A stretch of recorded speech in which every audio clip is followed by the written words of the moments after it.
Enjoy Jaeger.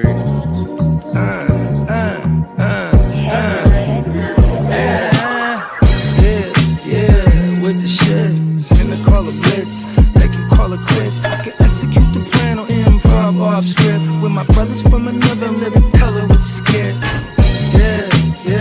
With the shit, finna call a blitz, make you call it quits. I can execute the plan on improv off script with my brothers from another living color with the skit. You know the squad I'm bumming with.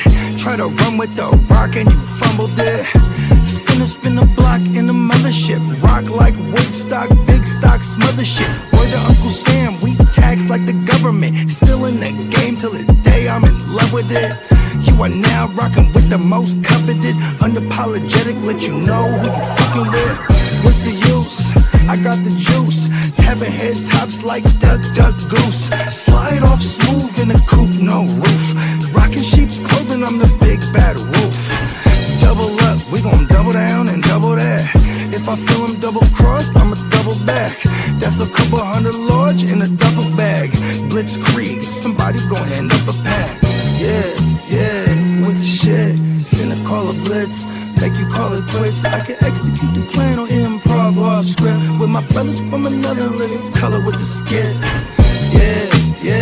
With the shit, finna call a blitz, make you call it quits. I can execute the plan on improv off script with my brothers from another living color with the skit. You half steppers can't fuck with this.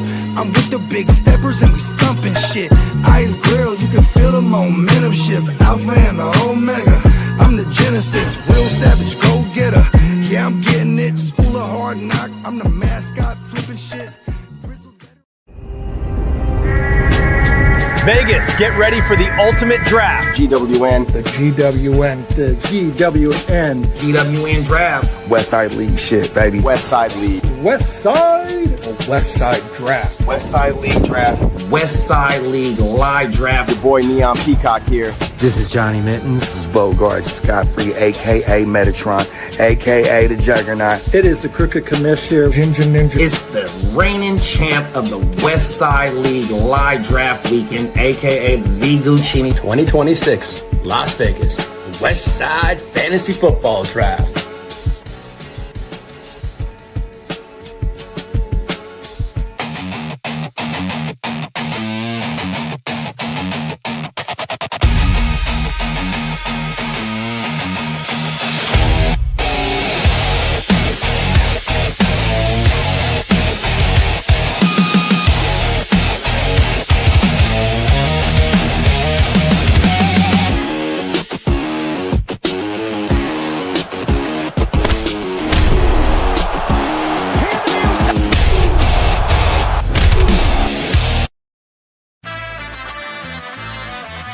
What's good, gang? It's the Guchinni representing the Heart to Start podcast, tapping in to remind y'all that coming this August 20th, 2026, the second annual GWN, the Westside League live draft weekend will be popping off. Man, you will see all the cast of characters that you see live on the GWN every day.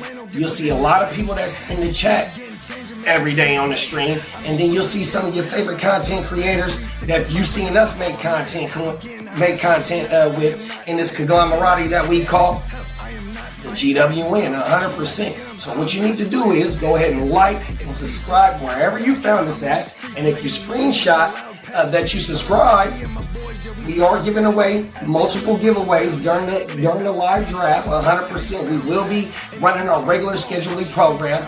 Thursday night will be Playmakers. Friday morning will be WYGU. And then later on that Friday will be the live Westside League second annual draft. And during the draft, we will have multiple giveaways like this right here. This autographed mini helmet of Jackson Smith and Jigba Super Bowl helmet. Here over at the GWN in the Heart to Start, we putting up championships on the wall, and we want to bless the people that rock with us who putting up championships on the wall, you know what I mean, with some of these little special items to put in your man cave, your she cave, you know what I mean, whatever it may be. But yeah, make sure you go ahead and like and subscribe, because that's all you got to do to be entered to win this helmet. Click that bell, and then tune in to the second annual GWN live West Side Fantasy Football Draft Weekend. 100%. Peace. Shout out everybody that got ran over in my way. Feel low and I'm mad sober flipping. Vegas, get ready for the ultimate draft. GWN. The GWN. The GWN. GWN Draft. West Side League shit, baby. West Side League. West Side. It's West Side League. West Side Draft. West Side League Draft.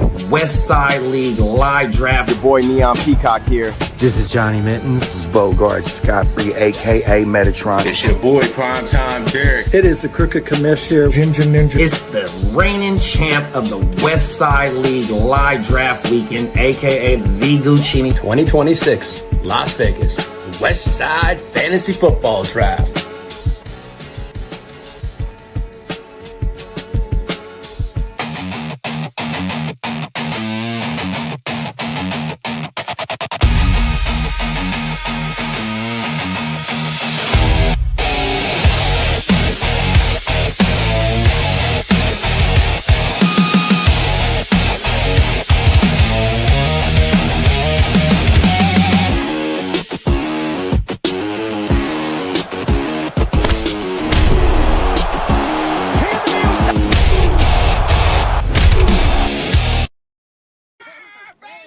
Oh my god.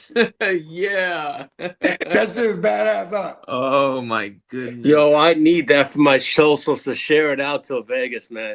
You have to put that in the thread. I'll pump that shit out daily and fuck it everywhere, man. I don't care if I'm getting my ass punched this shit out. That's fucking dope as shit. Hey, if it making an ass of me, I don't give a shit. But that fucking was dope as hell. The best producer on this world just put that fucking shit together. Let's go. Hey, That wasn't an AI at all. We're just giving Bones a little respect around here. You can't just mess around with the OG Bones and expect not to get messed around back. You know, it's just a pause. You know, that's just we've got evidence. We've got photos. Well, you know what? Evidence Bones of may you have got the first round, and right? Bones. But I sure the got fuck beat, ready man. for round 2. All I'm saying, he may have taken round 1, Kitteh, but you know what?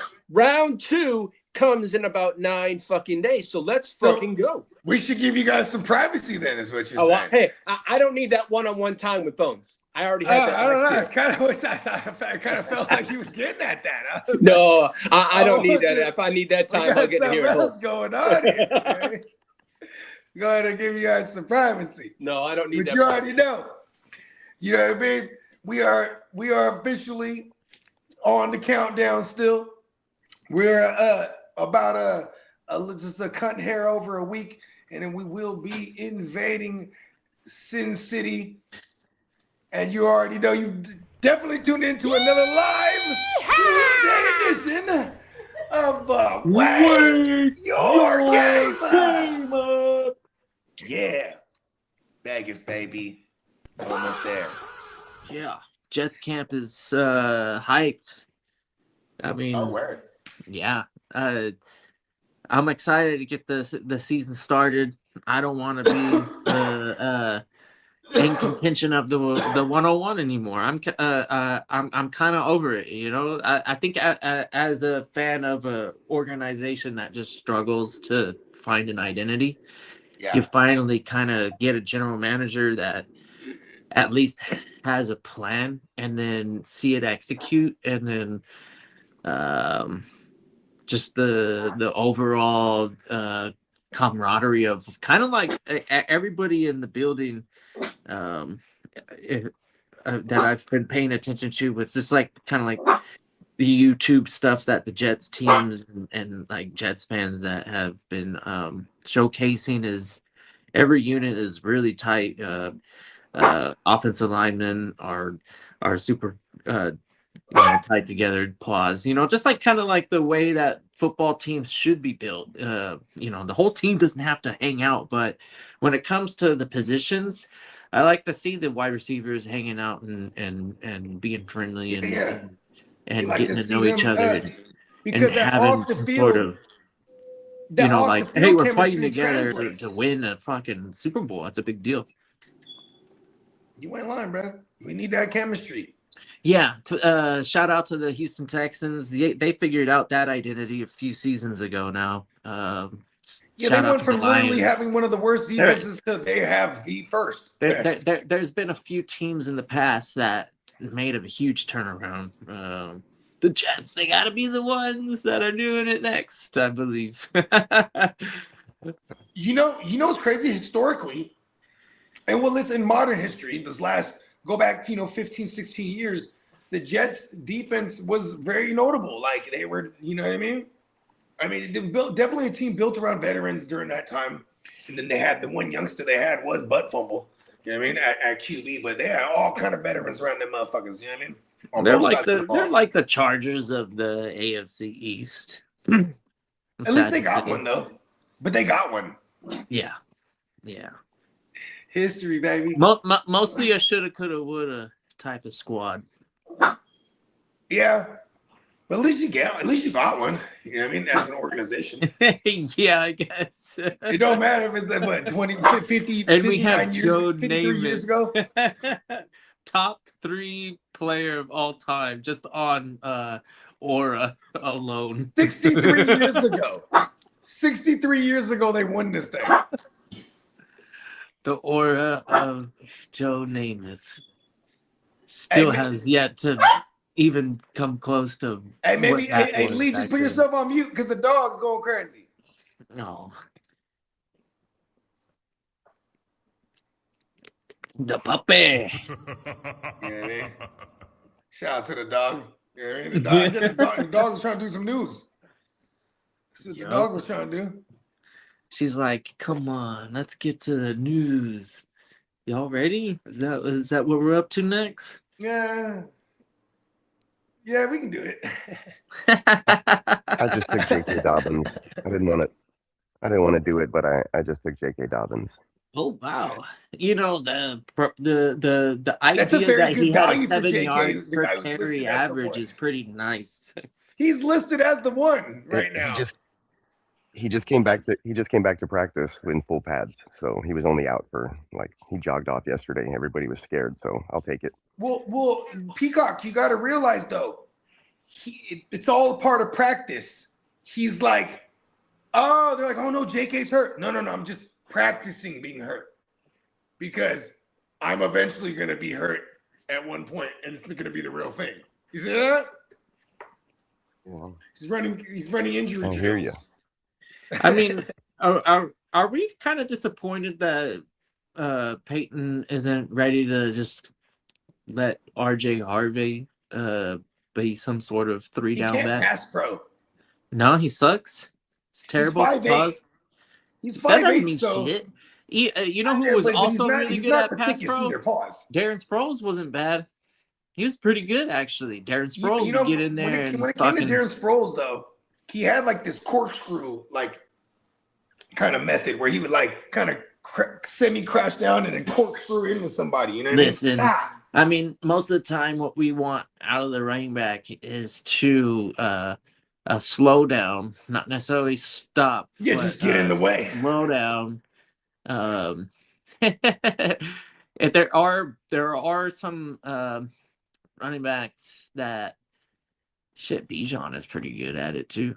But Bijan's he's yoked up too though. They'll just annihilate a pass rusher. It's fun to watch a running back just kind of win the battle because I believe that they are the best athletes on the field, bar none. Running backs, yeah. Okay. Yeah. Pound for pound. Yep. Pound for pound, those two positions usually pack the most punch, and they're the most savvy. Kind of too. I guess they would be able to do everything. You know, the Swiss Army knife in general. Most running backs can also run a route and catch a pass too. It's kind of the thing these days too, coming out of college, because they know if you want to get a bag as a running back, you have to have that pass catching ability too. You know? Yeah, and some of them can even throw a pass. Roshan Johnson and others, they're all just oh, okay, fuck it. A lot of those former QB guys. I mean, Roshan, he tripped me out. I was like, well, I didn't know Roshan had some skill. I think he was a former QB. I know we already talked about Dak Prescott, but after watching some Cowboys, I watched probably 2 hours worth of training camp stuff, and Milton is a must. You must have him if you have Dak. Yeah. You must have Milton. You have to. Bro, you have to put Milton in your bench. It's a non. Here we go. You can't even drop Milton, because the way that the waiver wire it would be for Milton is just too ridiculous if Dak was to go down. The Dallas Cowboys offense right now is so potent.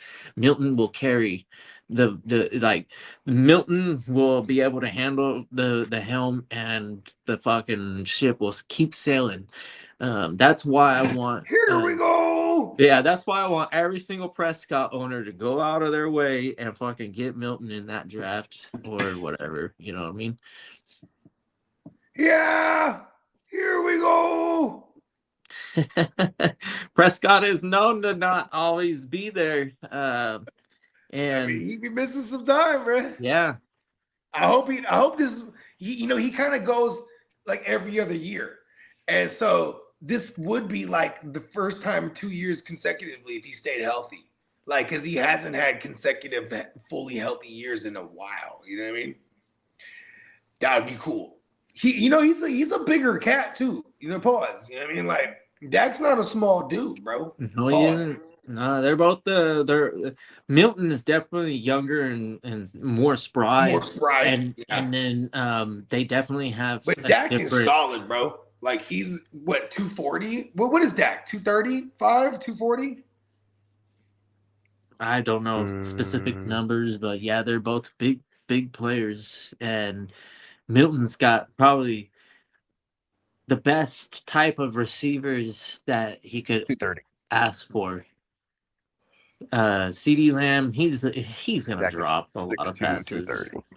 But Pickens is also known to just like go get that ball, like at the point, or he's a highlight reel, whether it be high or out in front. That he's really good at that one-on-one battle. Pause somehow. I know it. Then just in case. Of course, there's a street sweeper passing my street. Hey, awesome! Did you all see that video of CeeDee Lamb with the freaking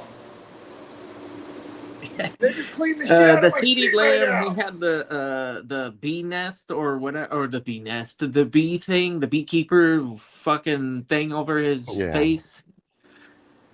Okay. Trying to catch passes in the sunlight. What do we think about that as a training aid? Because nobody else has been using it, right? They're doing their beekeeper thing. What is it? Oh, is it because of actual bees and stuff to protect him, or is it to like he might be allergic? Simulate the. They're trying to simulate the stupid lighting sunlight in the stadium. Yeah, because he says that that means that he's making excuses. When the coaching staff and everybody asks him, it's like, "What the hell's going on? Why do you drop it?" And he's like, "I can't see." They're like, "What do you mean?" I was like, "Well, I just don't like this and that." Blah blah blah. That's crazy. The George Pickens, come on, Dak. Realize that you got to get Fergie and Prescott. Fergie and Prescott. Fergie and Pickens. Maybe they need to get more attention than Lamb. Not saying Lamb isn't going to get the one-on-one win, and that's what he's known for, right? That's the big play Lamb, and then Pickens and Ferguson. One-on-one nightmares and occasions. Ferguson just went in our draft. Sure. And that I would imagine that means someone took Pitts already too. And yeah. We're in the fifth now, right? We're already coming back around. We're heading into the fifth right now. I think we're back in the okay, four. we're closing out the four. Okay. We're almost to Miles, right? We're like what, 1 or 2 picks away, Oh no, or did She'll you be pick? coming down the mountain when I she picked them, and comes. we're 1, 2, 3. We're like 3 or 4 picks away from me coming back on the 5th round turn. All right. Yeah, I went Jonah Dobbins Coleman? because the guy in front of me took Who did Coleman. what? Yeah, he took Coleman, and I was like, No! Pool MC took Jonah Coleman, so I took Dobbins right after that. Awesome pick. I mean, that was like I'm mad as Jonah fuck. That's what I Coleman. wanted to do. You got to rely on a rookie to win the show or win the role. It's pretty bold. That's I showing feel out, good about man. that there. Pretty Yeah, bold. I think that Dobbins pick is the Definitely the safer one.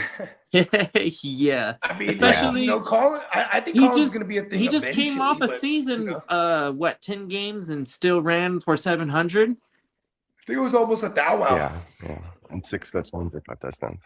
He just needs to stay healthy. That's the scary thing. But we only need to play one RB here. And I was going to go with Jordan Mason, JP Mason, but Wiseman took him there. Yeah. And then before that, I had Corum and Krusty. I had all these running backs, all the running backs that went in this round. I had in my team, and they all went. Oh yeah, Krusty got took. Yep. Sure. Corum, Krusty, Brooks, Mason, Coleman, like all those guys went right before my pick.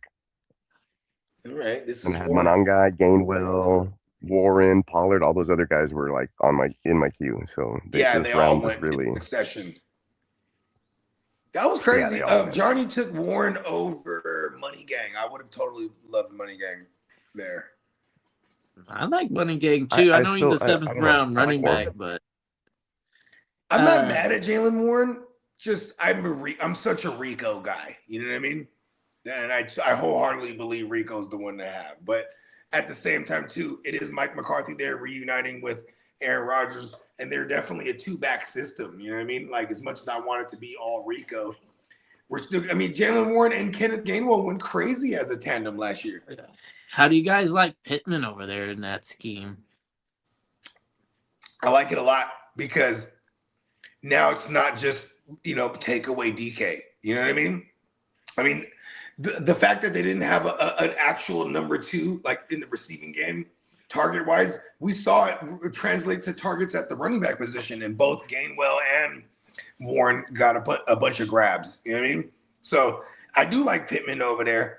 One thing I don't like with Aaron Rodgers is he's notoriously slow and methodical. Like, he's going, green 18. He's going to let that shit ride all the way down to the play clock. Pause.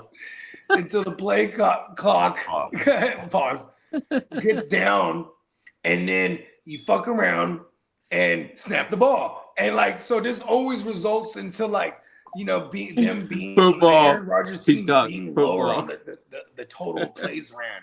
You know what I mean? Like, he just runs a slow method. It was fun to see Aaron Rodgers with the Jets a couple years ago at the end of the year when they were so bad. He's throwing 40, 50 times a game, but that's not the Aaron Rodgers that he wants to be. You know what I mean? Like, look at last year, he was back. Very efficient. You know what I'm saying? We're talking like 25, pass attempts a game around that realm. You know what I mean? So if it's concentrated to the 2 guys, I like Pittman. I mean, Pittman's coming off of a run-heavy team, and he had 100+ targets. So, and they traded for him and paid him. And he bodies most little ass DBs, bro. It's are you kidding me? He's a matchup nightmare. Now you got DK on the other side too. Yeah, I know. It's crazy. Pittman might be walking into the number 1 role actually. I mean, it depends on how, because he doesn't have it with DK. DK doesn't have the chemistry with Rodgers. No, he doesn't. So if Pittman, I think, has an opportunity, so we'll see. It's going to take some time, and we'll have to see the evidence to really feel comfortable. But I'm willing to gamble. How about that? And I'm gonna take Pittman in certain situations in the draft, and probably be happy about it. Be like, all right, I think this is gonna be nice, because I think the way that Aaron Rodgers plays football is that he wants somebody that's also on the same page. That regardless of what kind of route tree they run, as long as they're on the same page and they have the chemistry like Jordy Nelson's and Greg Jennings and all that. James Jones's. Yeah, like the classic Rodgers' receivers. Because Pittman can fit that everybody role. remembers MVS always getting chewed out by Aaron Rodgers because Aaron Rodgers will put it right on his hands and that And motherfucker will Pittman drop cannot it. run as fast as MVS. MVS can run fast. That And you know what's so crazy? MVS Super Bowl champion, by the way. yeah, Hey, it doesn't look, matter how fast. and that Super Bowl, the Chiefs went to MVS with the game on the line at one point because the defense was like, they'll never go to MVS here in the red zone. Nah. He bobbled it too full, then security was like, oh, you almost fucked that up. Yeah, he had a stretch of games, I think, in fantasy where you were happy you picked him up. Yeah, he got that was with the traded. Saints. Remember that? Yeah, he got traded and then all of a sudden started playing for that team, whatever it was. I mean, Aaron Rodgers just hated him. Yeah. Aaron Rodgers is And then Sagittarius like me too, when so he we was playing will with let somebody know Mahomes, when they're Mahomes fucking didn't up. really like him You fucking either. up. It wasn't like Mahomes was ever targeting MVS when he played for the Saints a few times. When MVS played for the Saints, it was with what's his name? I think it was. I want to say it was. Was it Rashid Rice? last year? Oh no, last year MVS was with the Bills. So it was the Rashid year Rice before that is when Derek rookie Carr year? was there. It was that last injured Derek Carr year. Derek Carr sucks. Who? CJ Carr, is he related to the other Cars? I think he is related in the family tree, but I don't know what pecking order. He doesn't claim them. He doesn't claim them. Wow, he doesn't claim them. That's wild. I'm part of the family, but no, they're not invited to my parties. So I say that because that was the hype on some social media bullshit on YouTube. One of my subscriptions was advertising the ideal draft, and they were saying that the Colts are gonna suck ass and that they're gonna be like it would give us the 104th, and that we would take CJ there, and most of the people were going like, "No, I got going first overall." I'm not sure if that family name really gets them into the door, huh? They're like, I'm But they do related to get them Derek in and that David. first overall, right? That first Don't let 'em overall in. pick conversation wasn't. Was Derek a first overall pick too, or what? What? No, Derek Carr was a second round pick. Oh, okay. That year, David was the 101 look at for the. This is 2014. Startup Texans. 2014, the Raiders took, so the Texans took Jadeveon Clowney. I think that was very first overall. Then it's somewhere in the second or third pick, the Raiders took Khalil Mack. What was it, Peacock?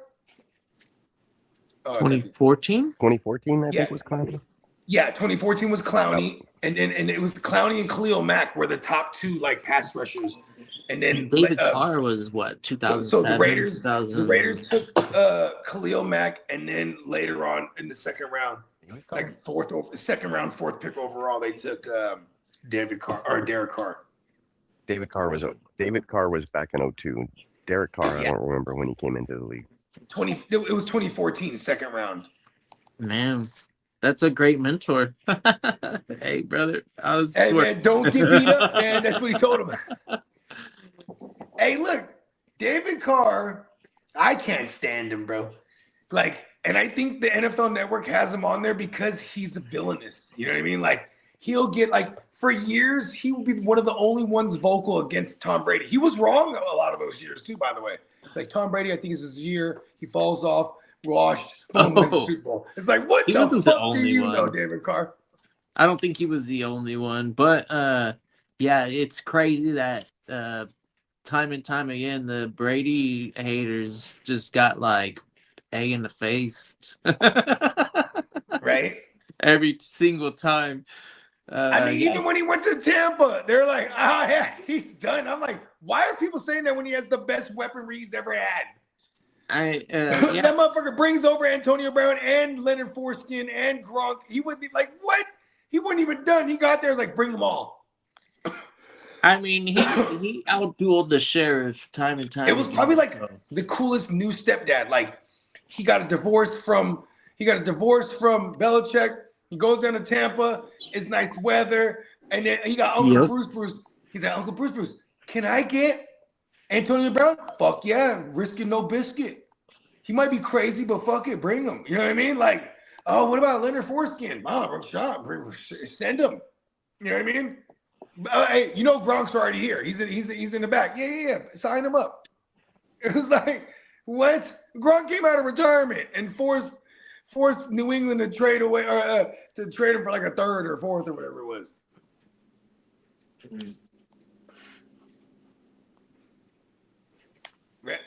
Should we take him to the streets? You ready? What's up? You ready? Yes, sir. Yes, sir. Let's do it. Let's go.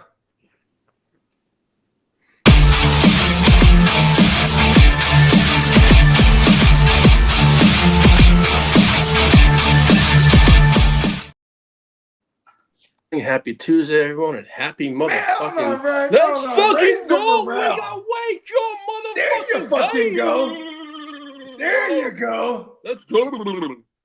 Well, I'll start off with the breaking news. Kyler Murray was named the starter for the Vikings. Called it. Called that one, yes. And it's totally obvious. And Deshaun Massage Hands on Watson looks like he's going to start week 1. Shadori is falling just like he fell in the draft. So, sorry. But can I please have that money drop? Extension drop. Pause.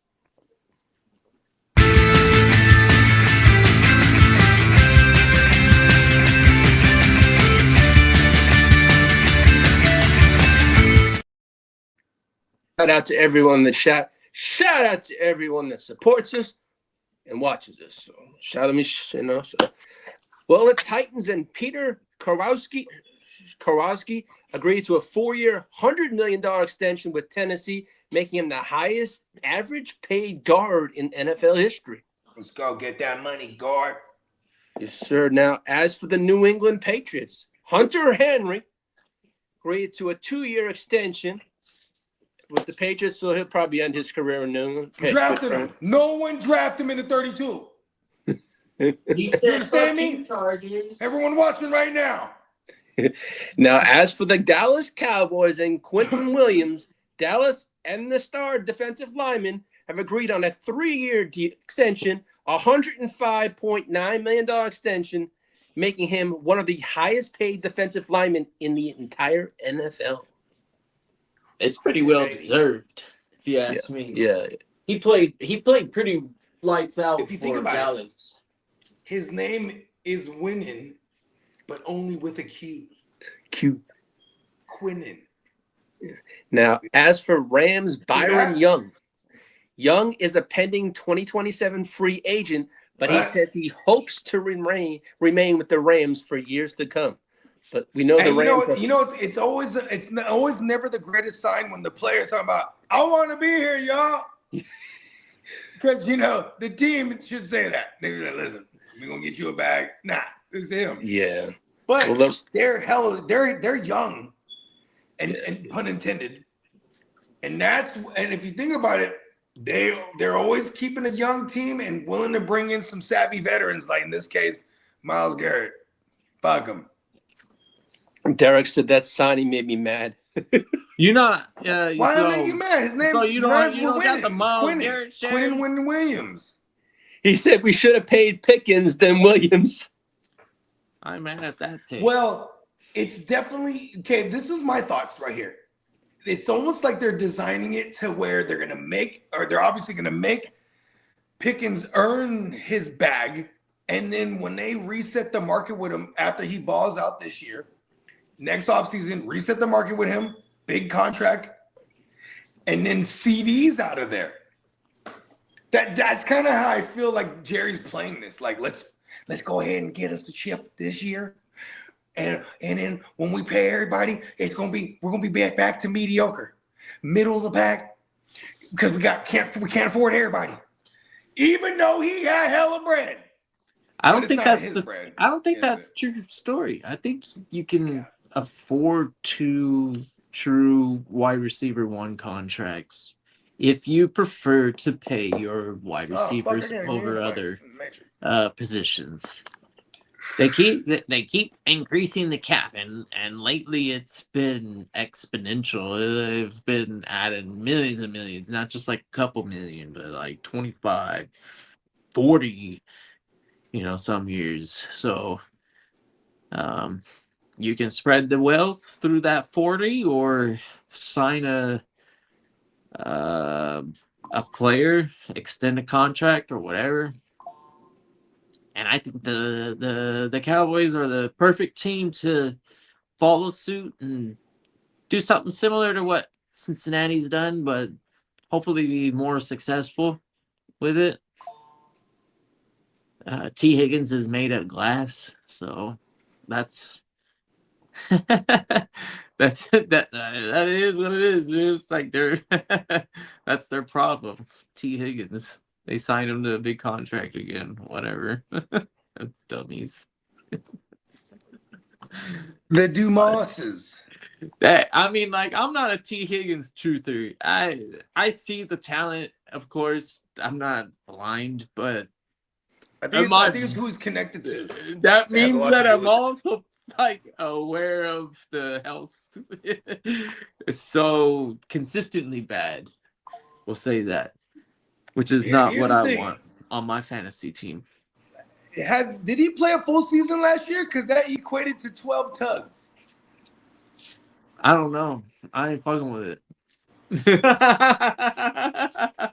Hey, Peacock, I saw your comment. I tried to fix it. You know how some people feel about Baker Mayfield? I feel about Pete Higgins the same way.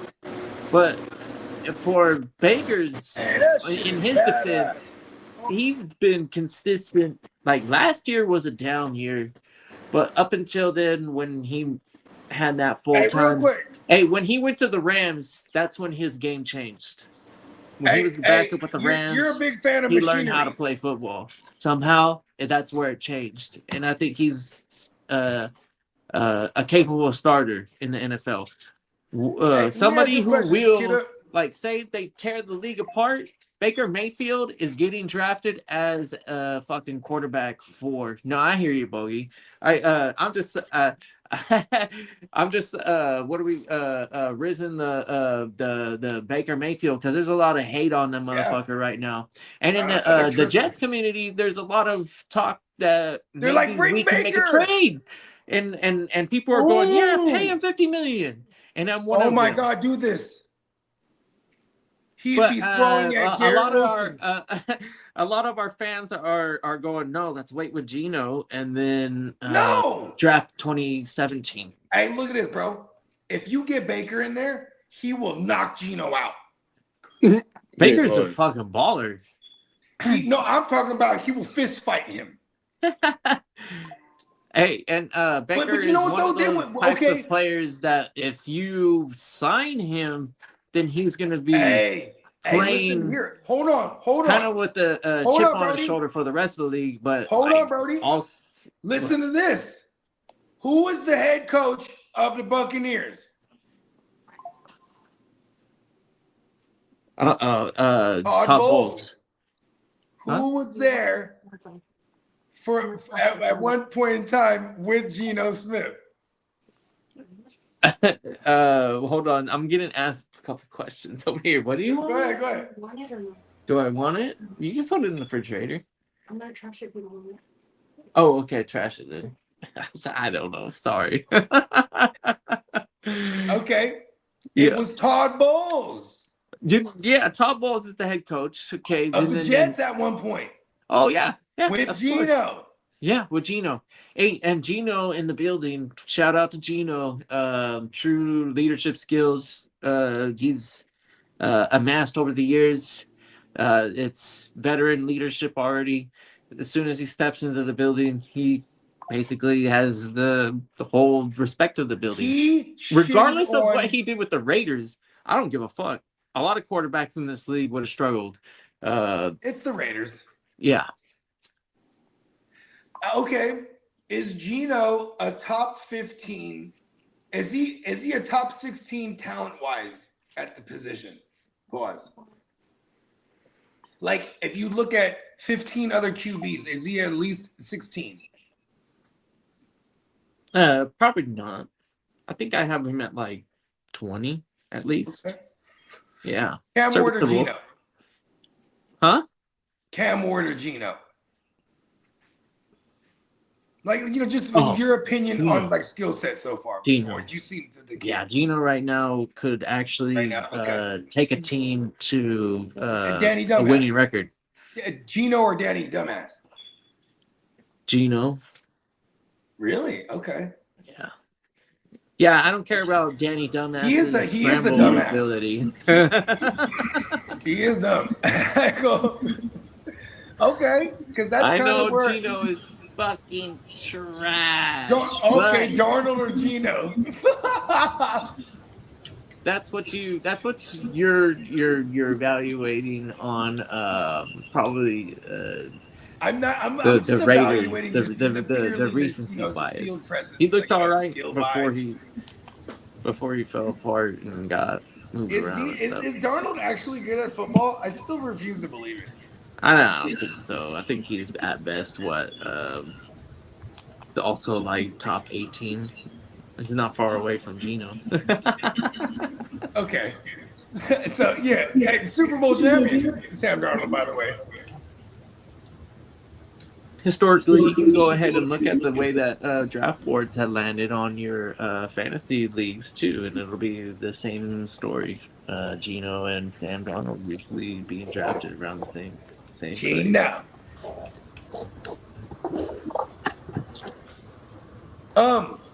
Random question, real quick. So these cool new-looking street sweepers just been passing my street a few times, right? Ooh. Is it Steam now?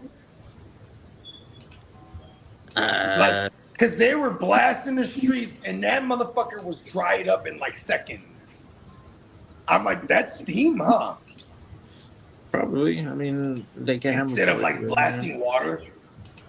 No, I mean that would be what Steam is. It's heated water. Yeah. Well, I mean, so they have a boiler Steam, inside somehow. They have a boiler. Not jets of water anymore. The way that I've always been aware of how they work, they're like vacuums. So the brushes, everything, it takes the debris, the large debris, and funnels it in towards the center of the truck. There's a vacuum, and it takes that debris and puts it into a bag. It was crazy though. It was electric. It was still loud as all hell, but it was definitely electric. Yeah, I mean, I trip out when I see like the electric garbage trucks. All you have to have is rotating parts in order to get vacuum. So as long as you can have like, even if it's an electrical field that spins something, it doesn't matter. If it's a freaking generated by like we'll call them, a gas power plant, something like that, or diesel, that's still rotating something, and that's what that's all you need. How you get it doesn't matter. It does matter in terms of like, I guess, in strength ratios. But that's engineering problem. I will always fight the machine. Huh? Hey, you ever seen Encino Man? Yeah, love that. Remember, like he busts out the ice, right? And now he's in fucking Encino, right? And he's in the neighborhood and he's tripping. You know what's crazy is that they found cavemen, they found mammoth, they found all that shit in that area. So that's sure. Why. Like during the 90s and 80s, they were like excavating like actual cavemen, and they were like, "Oh, let's make a movie out of this." And my favorite scene, I remember when he was with the most memorable scene. I watched this stupid fucking when he gets thawed and he walks out into the street and they got the fucking trash truck. Oh goddamn, Hollywood gold, bro! I don't understand anybody that does. Just like die busting laughing when he trips out on the fucking thing and thinks it's a mammoth. Yeah, and he throws the fucking shovel at it like a spear. That's the part I'm talking about. Dying laughing when I'm watching this out for the ice and first he time. sees the garbage dude. truck and he Oh starts my going God. Hilarious. Hey, but look at that though. He wasn't afraid of that shit. He was like, he tried to attack it. He threw the fucking shovel at that motherfucker. Yeah. You know, Brendan Fraser was the shit. That just goes to show you that the mammoth really was an intimidating creature. So much so that caveman could see a goddamn trash truck and be like, "Fuck you, bitch!" Right? Oh, it's life or death. Throw a spear at it. Oh shit. And then he got found by a loser and like the coolest dude ever that kicked it with a loser. Listen, he's the greasiest vato you've ever seen, buddy. Well, yeah. I mean, that was the perfect friend for a caveman, believe it or not. I couldn't ask for a better character to partner with the. Right? I'm straight down with the fact that Pauly Shore got and to then there was like, excavate he's our ticket to popularity. Caveman. Like, this caveman is gonna take his places, man. They're like, he is my best friend. We are best bros, dude. and no one ever questions the cryogenic freezing nature of like being able to reanimate this guy from prehistoric days. It was believable enough, right? You know, you're watching the movie and you're going, "Oh, cool. Maybe if they did find a guy and he was frozen in." I remember they teach him how to whoop ass too. They show him all kind of karate videos. He was in the running animation of like the deep freeze or whatever. He was like. Hey, when that motherfucker flash froze, he was in. Yeah. Oh shit. Oh, and then they found his bitch in the end. No way. Wait, what do we mean? Oh yeah, then, in the roller rink, and then no. They unfreeze her. In the movie, they defrosted a cave woman. I don't remember this part. Yeah, it's the final scene. It's at the very end. They're having a party. They're having a party in the back again. They were digging a swimming pool, and that's how they even found him to begin with. And now they had this. They filled it. And it was like a dirt swimming pool. They didn't have no concrete. They're just swimming in this motherfucker, having the fat little graduation party, and then you know what I mean. That other block of ice that had melted. It's funny. They just put a little fucking little heater. They put the heater in a little back shack, like and then she just reanimates. Oh shit! You know, Biodome was also another Pauly Shore movie that I got. Biodome was the shit, bro. Yeah, it was a really stupid movie. I love it. Everybody's trapped in this thing hey, in the look, desert. how the fuck these girls? Hey, look, they got it made, bro. They're in there with some bad bitch scientists, and they're just like, we're stuck. That was the '90s for you. They knew how to cast their characters fairly well. Yeah, it was a very misogynist era. So it's like, fat titty bitches with fucking. And you know what? They're scientists. Fuck it. They still had a little bit of big hair to them and stuff. Yeah, because we're still close enough to the 80s. 80s. Yeah. They probably had some bushes on them too. Maybe the little landing strip. You know what I mean? They weren't quite bald yet. They definitely were doing the skiing. They're hanging out at the resort big time. Oh, for sure. I mean, I would imagine that's how a lot of those pitches went. Just, all right, there's a dome, right? So what do they call it? Biodome. Biodome? Yeah, that thing. And we'll get Pauly Shore in there. Good. Let's get him. Get him on the line. Yeah, we'll get the same director from Son-in-Law.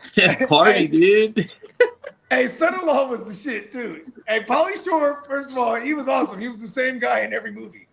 I mean, he was casted to be the same guy every movie. It wasn't his fault. Right? They're like, hey, you know, kind of like a gotta do your thing. Like an androgynistic sort of like hippie meets Prince meets Jewish kid. Yeah, Weaver. Coach was neighbors with Pauly Shore. Cool. You know, Cool. privileged white in Texas or in West Vegas? Coast. I don't know. You know, his dad definitely made money. Definitely have a pops making some serious bread. His dad. So the Comedy Store in LA, the famous comedy store club in LA, Brandon says. Yeah, everyone came up out of this club. You know, all the greats from Eddie Murphy to fucking, and before that, his time, Richard Pryor and, you know, John Witherspoon and Robin Williams. Like, everyone came through this motherfucker. And apparently, Pauly Shore's dad, you know, he was a Jewish cat, but he was in there with the Italian mob. So, you know, they were like laundering money through this fucking thing. But Mitzi Shore, his mom, she is like the godmother of comedy, low key, because she got the club in a divorce. And everyone, like all the comedians, like Richard Pryor and Sam Kinison and all these, they used to have to babysit Pauly Shore as a kid, because like Mitzi would just put all the comedians in a condo, and then, you know, Pauly Shore is just this young little kid, just annoying, like, can I do some coke with you, Sam Kinison? Like, he's like, all right, kid, here. You know what I mean? Like, he's like, hey, can I be a Hollywood star just like you? Yeah. It's okay if I just kind of like be myself and just be like this all the time? And they're like, actually, kid, right now you're in. Dude, we can fucking find a role for you, and everybody would buy that right the now. long little fucking, like, he used to wear boas. Like, you know what I'm talking about? Like the feather things. And yeah. He was like a fabulous dude. You know what I mean? Hey. He made his little buddy. He had his little shtick. Hey, Pauly Shore is hella cool. And a lot of bad ones. He was hella knocking bad ones down. Yeah, there's a lot of authenticity of carrying yourself and probably, bagging a bunch of bitches like that. Right? Yeah. Especially, absolutely. Listen, he might be his early 20s in the early 90s. He was young. He's about 50 now, I think. He was like his early 20s. And he was always older than whatever age he was portraying. He went on a run. He had like he had fucking Encino Man, Son-in-Law. He had the army joint with Andy Dick. In the army now. Yeah, in the army. That's when he finally chopped the wig. Yeah. Yeah, the lawyer movie. He had Biodome. Yeah. See, and that's when you know you signed like a 5-picture deal with like a. Don't forget a Goofy movie. Oh yeah. He was him. Just a Goofy movie. He was himself, basically. Yo, Stacy. Or is it? The Leaning Tower of Cheese. The Leaning Tower of Cheese. He had the cheese whiz. He was whizzing the juice. Bro, he didn't even change in animation form. Ooh, Peacock. You know how you guys had at one point or another rented out Nicolas Cage's house, right? Yes. Well, So this was in Vegas, correct? Correct. Yeah. So one of those houses next to it is Pauly Shore's house till this day. He lived right next to Nicolas Cage for several years, like for decades. Interesting. Yeah, so you were definitely unknowingly right next to Pauly Shore's house because he still lives there. And that's probably why they wanted us real quiet after 10 o'clock. Oh, come on, buddy. It's like, yeah. You over here complaining. Hey, call the town sheriff and let him know that we're here partying, bro. So it's funny because he said so he tells like when he was on Rogan, he was telling stories about like living next to Nick Cage. He was like, yeah, you know, Nick Cage, you know, you would think like, oh, Gone in 60 Seconds, he's a big car guy. He's like, no. And so, you know, they would go hang out and go have like dinner. And he'd be like, you know, he would jump in. Nick Cage would like jump in, you know, Pauly Shore's Ferrari or whatever. Oh, these are nice. Yeah, I can make a call. I can get you one. Guys, it gets him a Ferrari. And then he just tears this Ferrari up. He doesn't give a fuck. He drives it like it's a Corolla. You know what I mean? He just parks it, leaves it outside. You know, drives it to the grocery store. Like, you know what I mean? He just doesn't give a fuck.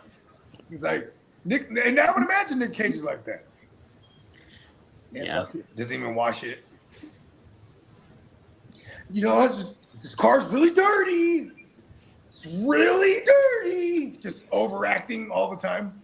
I mean, it would probably been frustrating if you're trying to daily drive a Ferrari back in those days, like an 80s Ferrari's trash, dude. No one Well, this drive is like better. in the early 2000s, like type of shit. You know what I mean?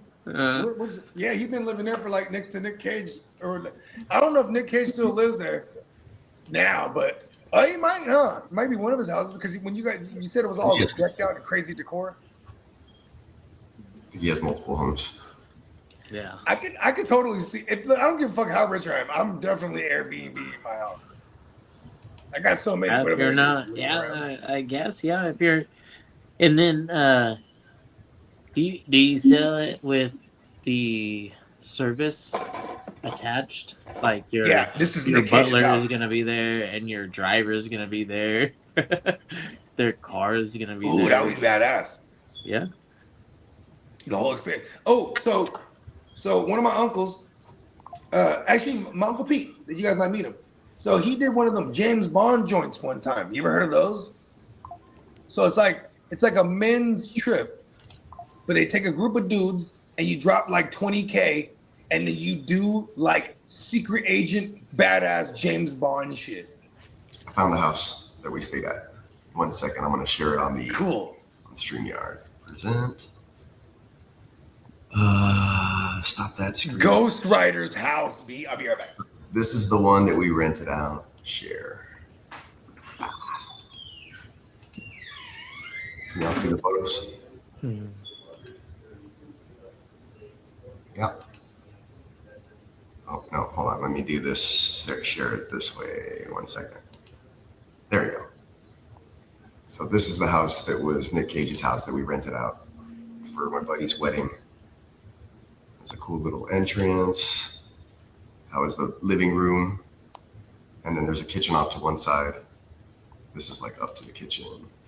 That was a cool area. There's like a random piano. It's one of the bedrooms. That was in the front, I think. Yeah. That's the kitchen dining room area where we were chilling most of the time. That's the kitchen. That's the drive. But yeah, this was where we stayed in Vegas the first time I went back in like 2019. Yeah. So from the get-go, you knew how to do Vegas the right way. Yeah. I remember the first time I went to Vegas, it was at the Excalibur. Big time difference. Back in I guess when did my parents get married? That was 1990. That was the first year that I went to Vegas. It's a red floor. Let's see if there's going to be a picture of the bedroom with mirrors on the ceiling. I can't remember where we were at, but there was an Airbnb. Oh yeah, it was in LA. This was like probably like 15 years ago, something like that, or 12 years ago, something like that. It was in the Airbnb, and they had an all red room, and like the door was like seamless, so it's like you could get like locked in. Yeah, there was no doorknob on the inside, but the whole room was red. The floor, the ceiling, all the walls, all the beds and everything, the bed and the sheets and shit. It's a trip. It's like a vampire room.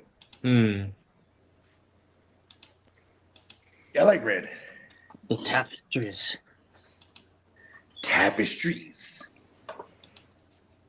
See, that's how you know you're balling when you don't call them you call them tapestries. Yeah, these are my tapestries.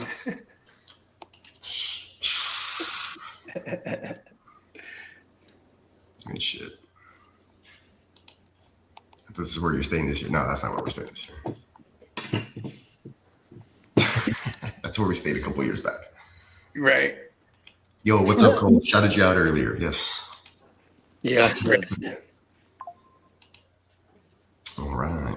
I guess now we can take them to the streets. Yes, sir. Oh yeah, I guess we kind of. I thought he was done. All right, fucking take it. No. You said the 20-minute mark, and I was letting that go. No, we was already hitting drops and everything, weren't we? Yeah. Well, can I have listen to all these rumors Yeah. Let's do it.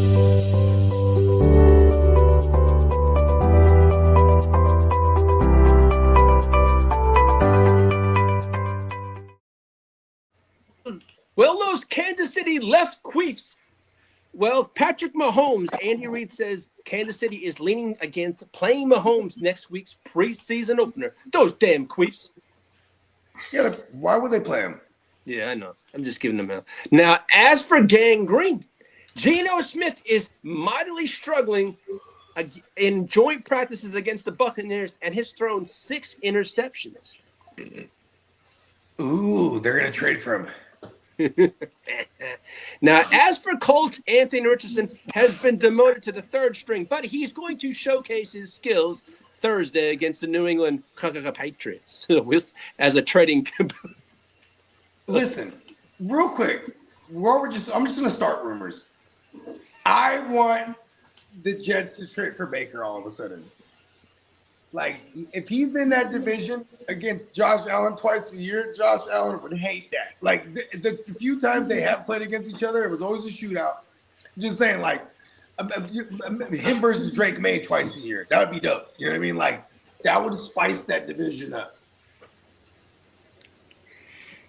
Now, as I said earlier, the Vikings named Kyler Murray the starting quarterback over JJ. I'm not Mr. McCarthy. Because Kevin O'Connell said this. He felt Murray is more mentally ahead of where J.J. McCarthy is at this point. And we know Mashaz Watson will start week 1 over Shadori. Now, as for running backs, rumors, this is like what they're saying. Yeah. Now, as for Breece Hall, New York plans to feature Breece Hall promptly as their lead back going into the season. Just they said there was blurbs out that they were going to use a 2-headed monster. They're just going to use Breece. Monster even. Here's the thing: they just paid him a guap. Exactly. Like, fuck those. These isn't rumors. This is fact right here. Shout out to Clock Management in the house. What's up, Clock? I got a rumor for you. Puka Nacua could still face a suspension for his off-season behavior. Oh no! Per Adam Schefter. No. Probably like a 1-game suspension. No. It might be like it's still being reviewed by the NFL, but it is possible. Oh yeah, because James Pierce it's conduct policy violation. Plus. That's like 4 minimum. And then he'll like appeal for like. And then here's the rest of it. It's possible when the Rams versus the 49ers play in Australia, Nacua doesn't play in that game. Oh, so just 1 game potentially. Yeah. Now, I like it for us though. Yeah. Yeah, that's a good for the 49ers. Now, as for Aston Genty's expected to have a bigger part in the passing game this season. Pause. And the Ravens. Is that a pause? Well, because I said bigger. Oh, okay. Touche. As for the Ravens, have no plans to lessen Derrick Henry's workload as he enters his age 32 season. Who's this? Derrick Henry. They ain't finna lessen shit. Exactly. Now this was into the dirt. As a Chargers fan and as a fantasy manager, I was pissed yesterday when Mike came out, McDaniel, and said Amari Hampton, Keaton Mitchell, and Tamani Vidal are going to be used all 3 in the game. We're going to ride a hot hand. So he said all 3 are going to play the game. Whoever's going to have the hot hand is we're going to play. Let me get Hampton up off of you, bro. In the Jim Love dynasty. Hell fuck no. Go down with the ships then. Hell no. Hampton's staying where he's at. I gave up enough assets to get him. All right. That deal's walking out the door. Nah, it's fine. Hey, that deal's walking out the door. Have fun with your committee back. 1 year. That's it. Have fun with your committee back.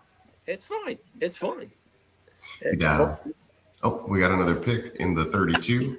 Now there goes Reed. Ooh. Now, as for the value for I was going to take him actually, so I'm glad he took. I didn't want to take 2 injury risk guys back to back with Dobbins and Reed, but I was going to do it. As for the New York Giants, just do like Bogey. where you make all the wrong decisions, right? Like taking Price over Warren, and then I go take Pierce later, and then Pierce is dead. He's not dead. I hear you, Clock. Look, there's some other stuff on that Pierce news that broke yesterday about him getting a PRP injection. He did not receive one. He was just getting the good shit. What's that? He was just getting the good shit. No, he didn't get it. Oh, he didn't get it? No, it's a false report. Oh, man, that makes me disappointed. No. Well, I mean, it was going to cause swelling and possibly another 2 weeks delay in his recovery. What they do is they remove liquids and stuff from your platelets, from your blood, they spin it, and then they put it back into your body like healthy and supposed to help with recovery. But it causes inflammation and swelling for like 2 weeks, and you can't do anything. You have to rest on it. So that would have put his timeline in danger, which is why I think he didn't get the PRP injection after all. But I'm not a doctor. Now, as for the Giants, guess who is?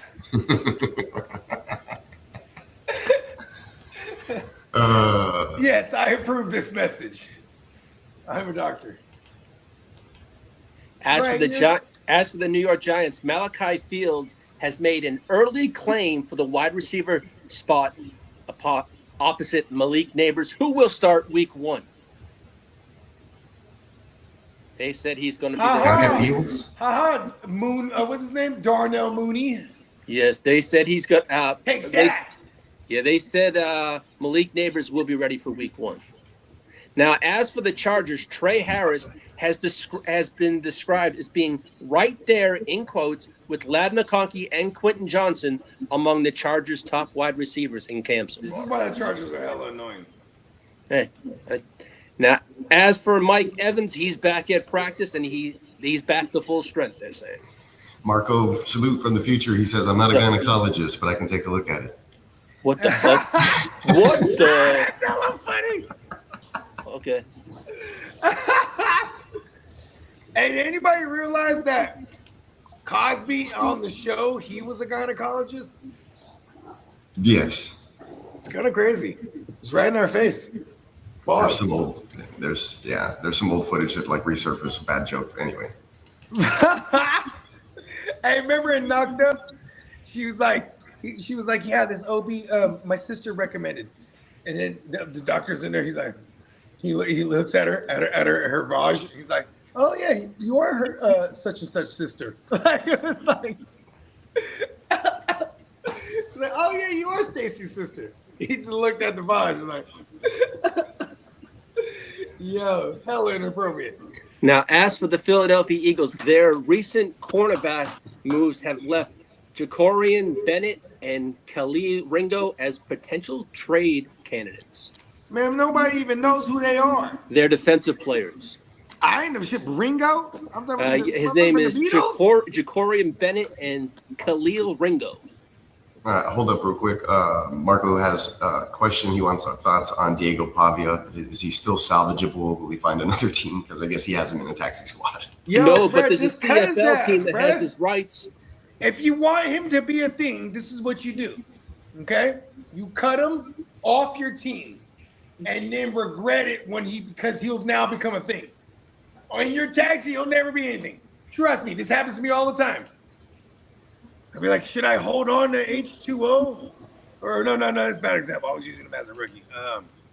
Yeah, there's definitely been some cats that I've had in my taxi. I cut them, then they become a thing, and then I get mad. Now, I know we've had news about Aaron Donald, but there's going to be a big announcement this week. They didn't say when, but it'll be a big announcement this week. So, is it he's coming back? Maybe, but we shall. He already worked out with them exclusively, so they had to announce that he was doing that. Mm-hmm. Now, as for the Falcons, though, he's about to sign. This is like it's like inevitable. He saw Myles Garrett go there. He sees that the state of that team overall. He's like, I want to go there and get one. Took a year off, probably reflected, misses the game. Like, listen, now the team that you came from is hella in good shape. Now, as for James Pierce Jr., Atlanta is bracing for Pierce to receive a significant suspension, possibly 8+ games, and that's according to the Atlantic. Yeah, Brandon was saying something about that earlier. Let's see. Insane that 18 months later, the Falcons are looking for 2 new starting edge rushers. So, Now, as for league business, the Colts For some reason, you went. Your audio cut. Your audio cut out. Oh, me? Oh, there you go. You're back. Oh, okay. That was weird. Yeah, I think it was like, I mean, Lee, he has magical powers with robotics and shit. I think anyways, Walker, when he just tore his ACL on Friday. Yeah. And it's all fucked up over there. Those were their 2 first-round picks. They didn't have a first-round pick this year because of that trade to go get James Pierce. And you know what I mean? And here's the thing, too. Atlanta, I was just, shout out to my man, G. I was just talking to him yesterday. He's been living in Atlanta for the last 16 years. Atlanta is a crazy, eyes-on-you, beastie-ass fucking Black Hollywood. It's like, you know what I mean? It's cracking. Like, if you're a professional athlete, you probably shouldn't go outside.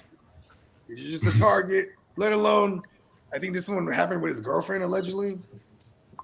He's going to get suspended. It is what it is. I call it the Zeke rule. Remember when Zeke, the team didn't punish him, and he didn't get charged with nothing, but the NFL eventually suspended him. This was like back in 2018? Remember he had shoved a security at a festival. Yeah, I remember that. I think he had made a comment about his crop top or something, and he didn't like that. So he shoved him aside, but it was also because they weren't letting him pass through this area. So he shoved him aside because he could. Like, man, back up. And then that's what they charged him with, like for fucking like that was like assault. I guess that was conduct policy violation. Bullshit. Yes, sir. Now, as for league business, could I have that drop, please? Yep, 1 second here. As for the drop, league business.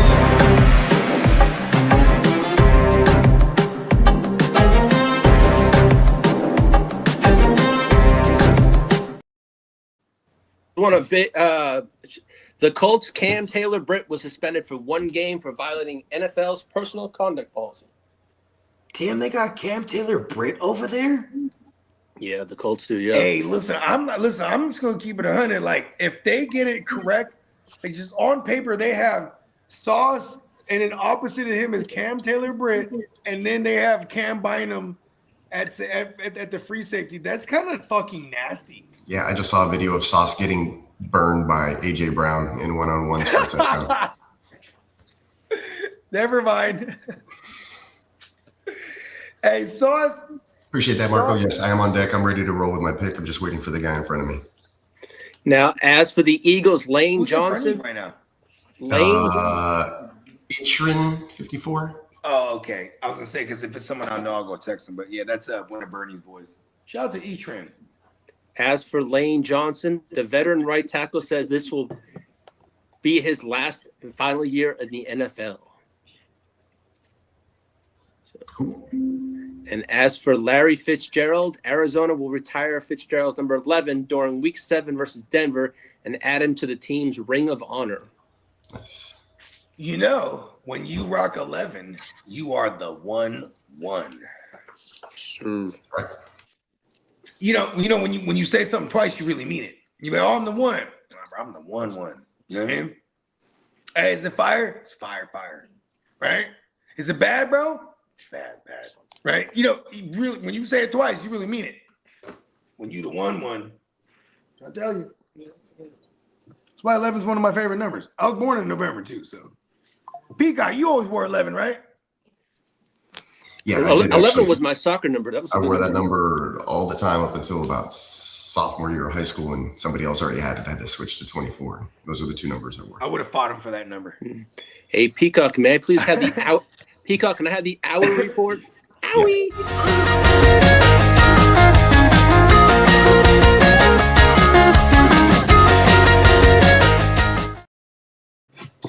The Washington Commanders' Larry Tunsil tore his biceps and will undergo surgery and is expected to miss the entire regular season. Did you see how he tore his shit?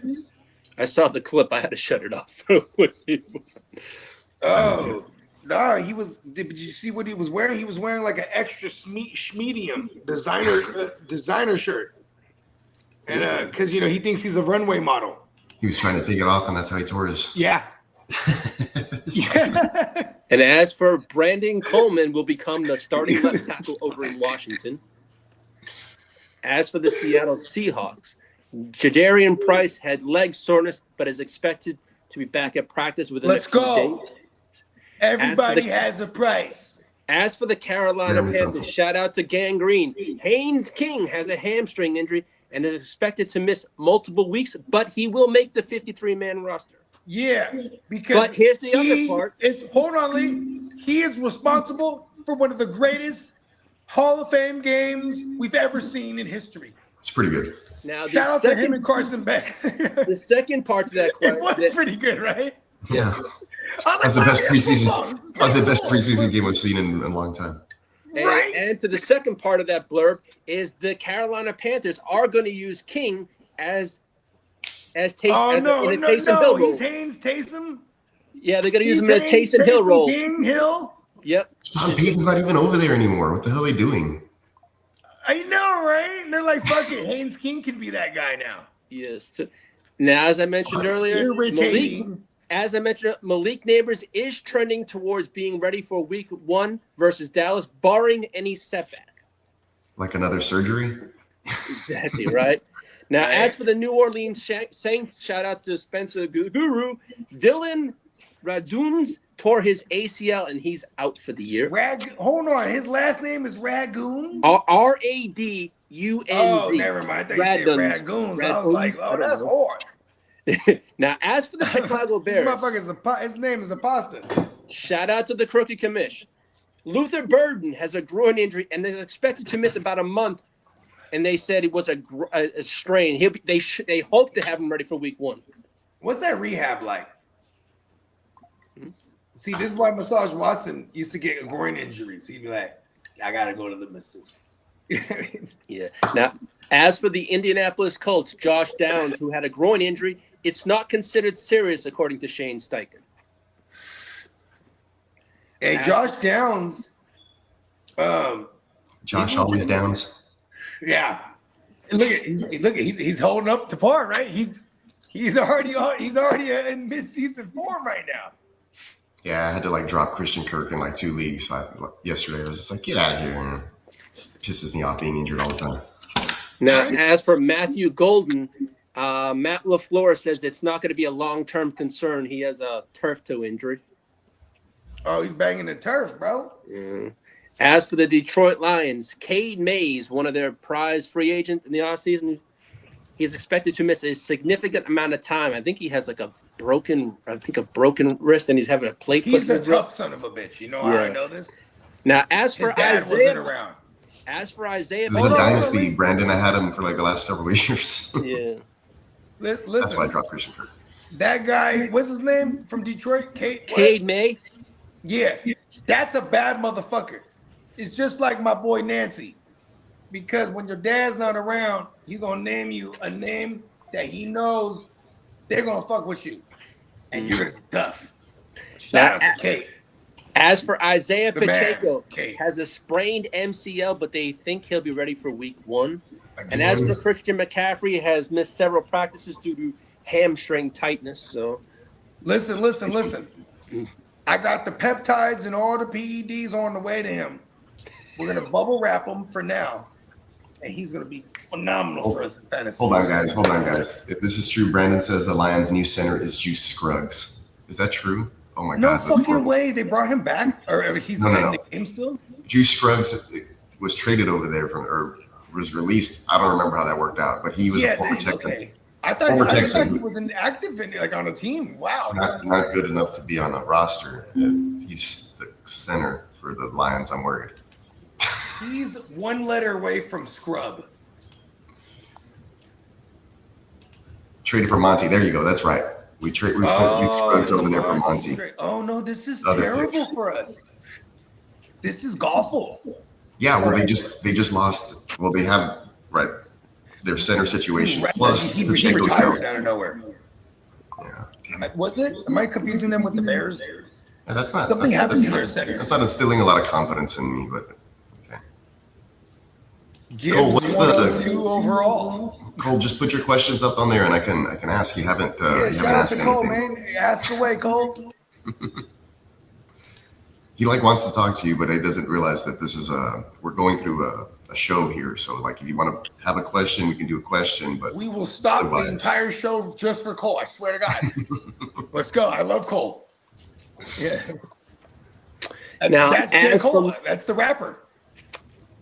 As for camp roster watch, Cole, we've been over this. There's a strong vetting process as to before we let anybody up on the stream, because you could just jump out there and say a bunch of random idiocies. I think you need to get in contact with us first. If he's Soundwave's homeboy, he's in. Now, as for the camp watch, he's Lee's other grandson. That's the grandnephew. Go ahead. As for the Saints, Jordan Tyson has reportedly been the star of training camp, showing advanced route running ability and big play potential. This is anything to take pressure off of Chris Olave. Yes, sir. And you know what's dope? Olave is a beast with Shook too, bro. They just needed a quarterback over there. Now, as for the Giants, tight end man, I didn't get Tyler Shook. There was more girlfriends in the future. Dude, somebody pulled him up super early, and I was just waiting for him. I had Olave. I was just waiting for him to fall, to grab him. I figure other guys would go. Once Goff and Brock went, I was like, oh no, here comes Tyler. Yeah, Goff went 313, followed by Mayfield, folled by Purdy, then Love, then Shuck went at the 325. There it was. Followed by Murray, and then Ward. And now I'm just not picking. Now I'm just going to stream a quarterback. He will be my last. Me too. Don't beat me to my favorite late one. I'm probably going to end up streaming between whoever is. They're not even sure if he's a starter. I'm totally about having. I'm okay if I end up with a 2 or a percent, or I don't give a fuck Watson. I don't give a fuck at this point. I think there's me, you, and 2 other teams that don't have a QB. Let's all just wait. That way we all. Yeah. Fuck everyone. We'll worry about that in the last. I didn't take a good one. I'm gonna already be mad. I'm already mad, but whatever. Hey, Sam Darnold is still out there. No, he was kind of at the, and then I keep dropping him down further down my queue. It's I could take a QB. And you got full Tony Romo on it. I don't think so. I don't think so, Peacock. Cole, you've been asking the same question. Can you ask a question? Ask the question, Cole. Yeah, we got you, Cole. Cold World. Cold World. Cold World. Now, as for my final piece of news, Giants tight end Isaiah Likely has been Jackson Dart's #1 target during training camp, and that's Jackson Dart's go-to right now until Neighbors is better. Well, because there's no Neighbors in practice like that. 1, right? 2, you have John Harbaugh, who loves a tight end centric. I mean, you can go back to Dennis Pitta. You know what I mean? He produces tight ends that are fantasy relevant for us, right? Then you pair him with, which I don't like the OC hiring, but pair him with Matt Nagy, who is a product of Andy Reid. And you can go down the Matt Nagy rabbit hole. His tight ends eat too, just like fucking Andy Reid's tight end would. So, I'm not mad at this news. I'm kind of mad that I traded away my likelies in a lot of places. And that there is my news. No, my ear to the street segment news. The news to the ear.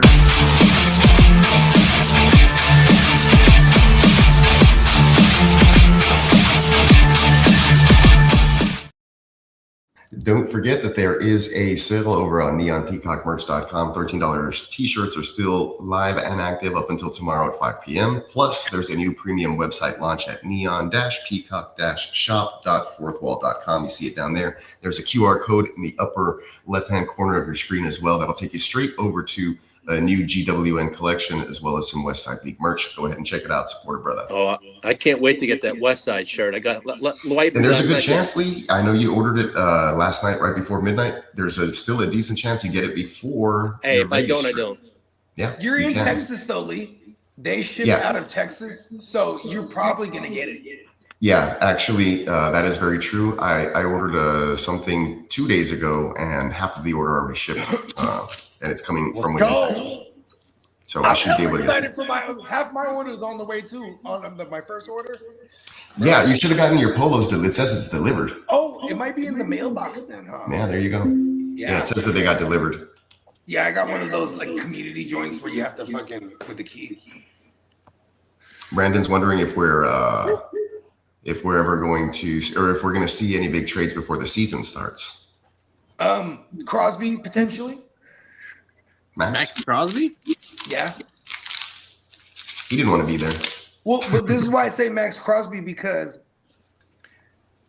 they don't want to win over there right now, in my mind, and they want to move on from Max Crosby and get something. So, when you hear blurbs like he's roughing up Kirk Cousins and shit in practice, like we're gonna hear a lot of Max Crosby blurbs because they want to shine him up as possible. So, if there's someone that'll make a trade for somebody, you probably don't need to. He has a pretty solid. He has a hell of a resume. But yeah, you got to remember though. What first rounder? You got to remember earlier this offseason. He got traded. Remember this? But it didn't go through because he couldn't pass a physical. Failed physical, yeah. So this is why I'm saying, like, it could be him, and they just got to showcase him as much as possible. I mean, likely, it would be likely he gets traded before trade deadline because then you get to see him for several weeks on in. Yeah, the PED wear off or whatever. Yeah, just to make sure he's good, huh? It wore off by now. It's not gonna. But also too, if I'm a team that really wants a pass rusher, and like I need to roll the dice, and he's able to pass a physical, I'll trade for Max Crosby because you could easily restructure his contract and put some injury clauses in there. And, you know what I mean? There's. I think the talent is apparent. It's not performance enhancing drug aspect. He's gonna be one of the most, if he was in the free agency market, yeah, he would break all the. You know why Jeff Bezos, why they denied Jeff Bezos from buying a team? Because they know he would put that whole team on PEDs. Because look at Jeff Bezos, he's yoked, bro. You know what I mean? That motherfucker was not like that 20 years ago. You know what I mean? He got the best PEDs known to man right now. I'm telling you. He'll have it shipped right to, he'll have Amazon show up with the PEDs to motherfuckers' doorsteps. A shout out to hard work. I don't put it past anybody in this world to be able to achieve a physique of whatever they think they can achieve. At one point, you're going to have to be realistic about it, but once you come to terms about what your peak is, there's no reason why you can't achieve your peak. Pause. I like this. I like this. I like this ideology. I want to be Bruce Lee cut. You can absolutely, Bo. You have that. You have that in you. Yes, I have the framework. You just got to do like 1,000 crunches and like a. Or I can get the electromagnetic woo-wop joint that he was rocking with, where I'm just doing crunches by themselves all day, every day. Yeah. Yeah. Just be all sore. I did 3,000 crunches today, just sitting. Yeah, well, for some reason, I don't think Bruce Lee was pushing a lot of weight in the gym pods. You know what I mean? He might have been able to kick ass, but I don't think that motherfucker was repping any weight. Yeah, I think he focused more on speed. But he definitely, I mean, if anyone buys into it, that 1-inch punch, you know what I mean? He definitely knew how to create some inertia here. You know what I mean? I mean, what's the formula? Force is mass times acceleration, whatever. So size does matter. But since he had so much speed, you know, the acceleration part, he was able to deliver a lot of force for his size. And I will say, force without being bracing for that impact. That hits harder too. So like, because he was so fast, they motherfuckers wouldn't know it's coming. Whoop. You know what I mean? And like actually placing the bottom of your foot in the guy's jaw means a lot too. That hurts a lot. Yeah, actually being pinpoint accurate with your strikes.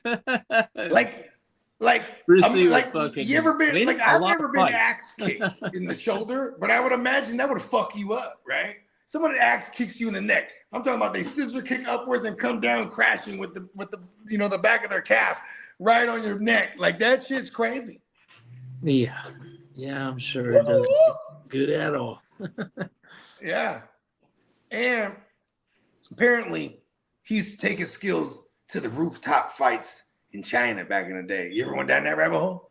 And so is he like the what do they call that in France and Canada? The parkour? Well, no. I'm talking about they had the mob would have rooftop fights and they would bet on this shit. Oh no, yeah, okay. So there's and that he had the triads allegedly, and this is where he made his hay. I forget what movie it was, but they actually had this elevated platform. Oh, sick. Oh, Bloodsport?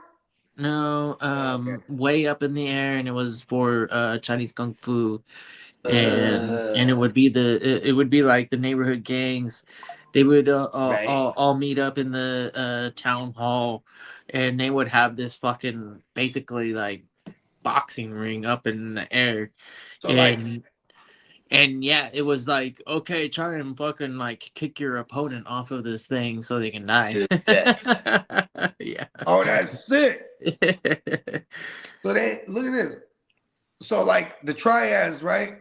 They had all the kung fu schools, and then they would have tournaments against other kung fu schools. But here's the thing: shit is rigged as fuck because it's the mob. So like the karate schools, some of these fighters would show up there because they know these fights ain't rigged. You know what I mean? Like, because, if you didn't take a dive, you're not going to die type of shit. But then, so a lot of them, and if they weren't going to the karate. What up, Albert? What up, Albert? So if they didn't do the karate joints, they would go to the rooftops because this is where the triads they were taking the best fighters and they was putting money on these motherfuckers. And like Bruce Lee, he was born and raised into like the opera scene. Like, because opera back then, it had all the kung fu shit. So they were trained in all martial arts, but then he was into the acting field, you know what I mean? So then like he had to make his hay, bro, because he was like earn his stripes because they're thinking he's just like this fucking, nepotism kid. And he went in there whooping some ass for real. And there's stories of him getting rocked up too. There's an old dude, right? There's an old dude. They said this dude would sit on a chair and just one finger everybody pause. So you try to come at him with a strike, his finger, bro. Big pause. And you know what I'm talking about, Peacock? Well, we know I do, but that's a huge pause.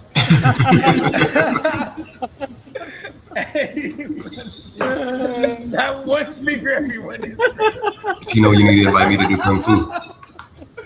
And like, I think this is what the It Man was based on, this actual real life guy.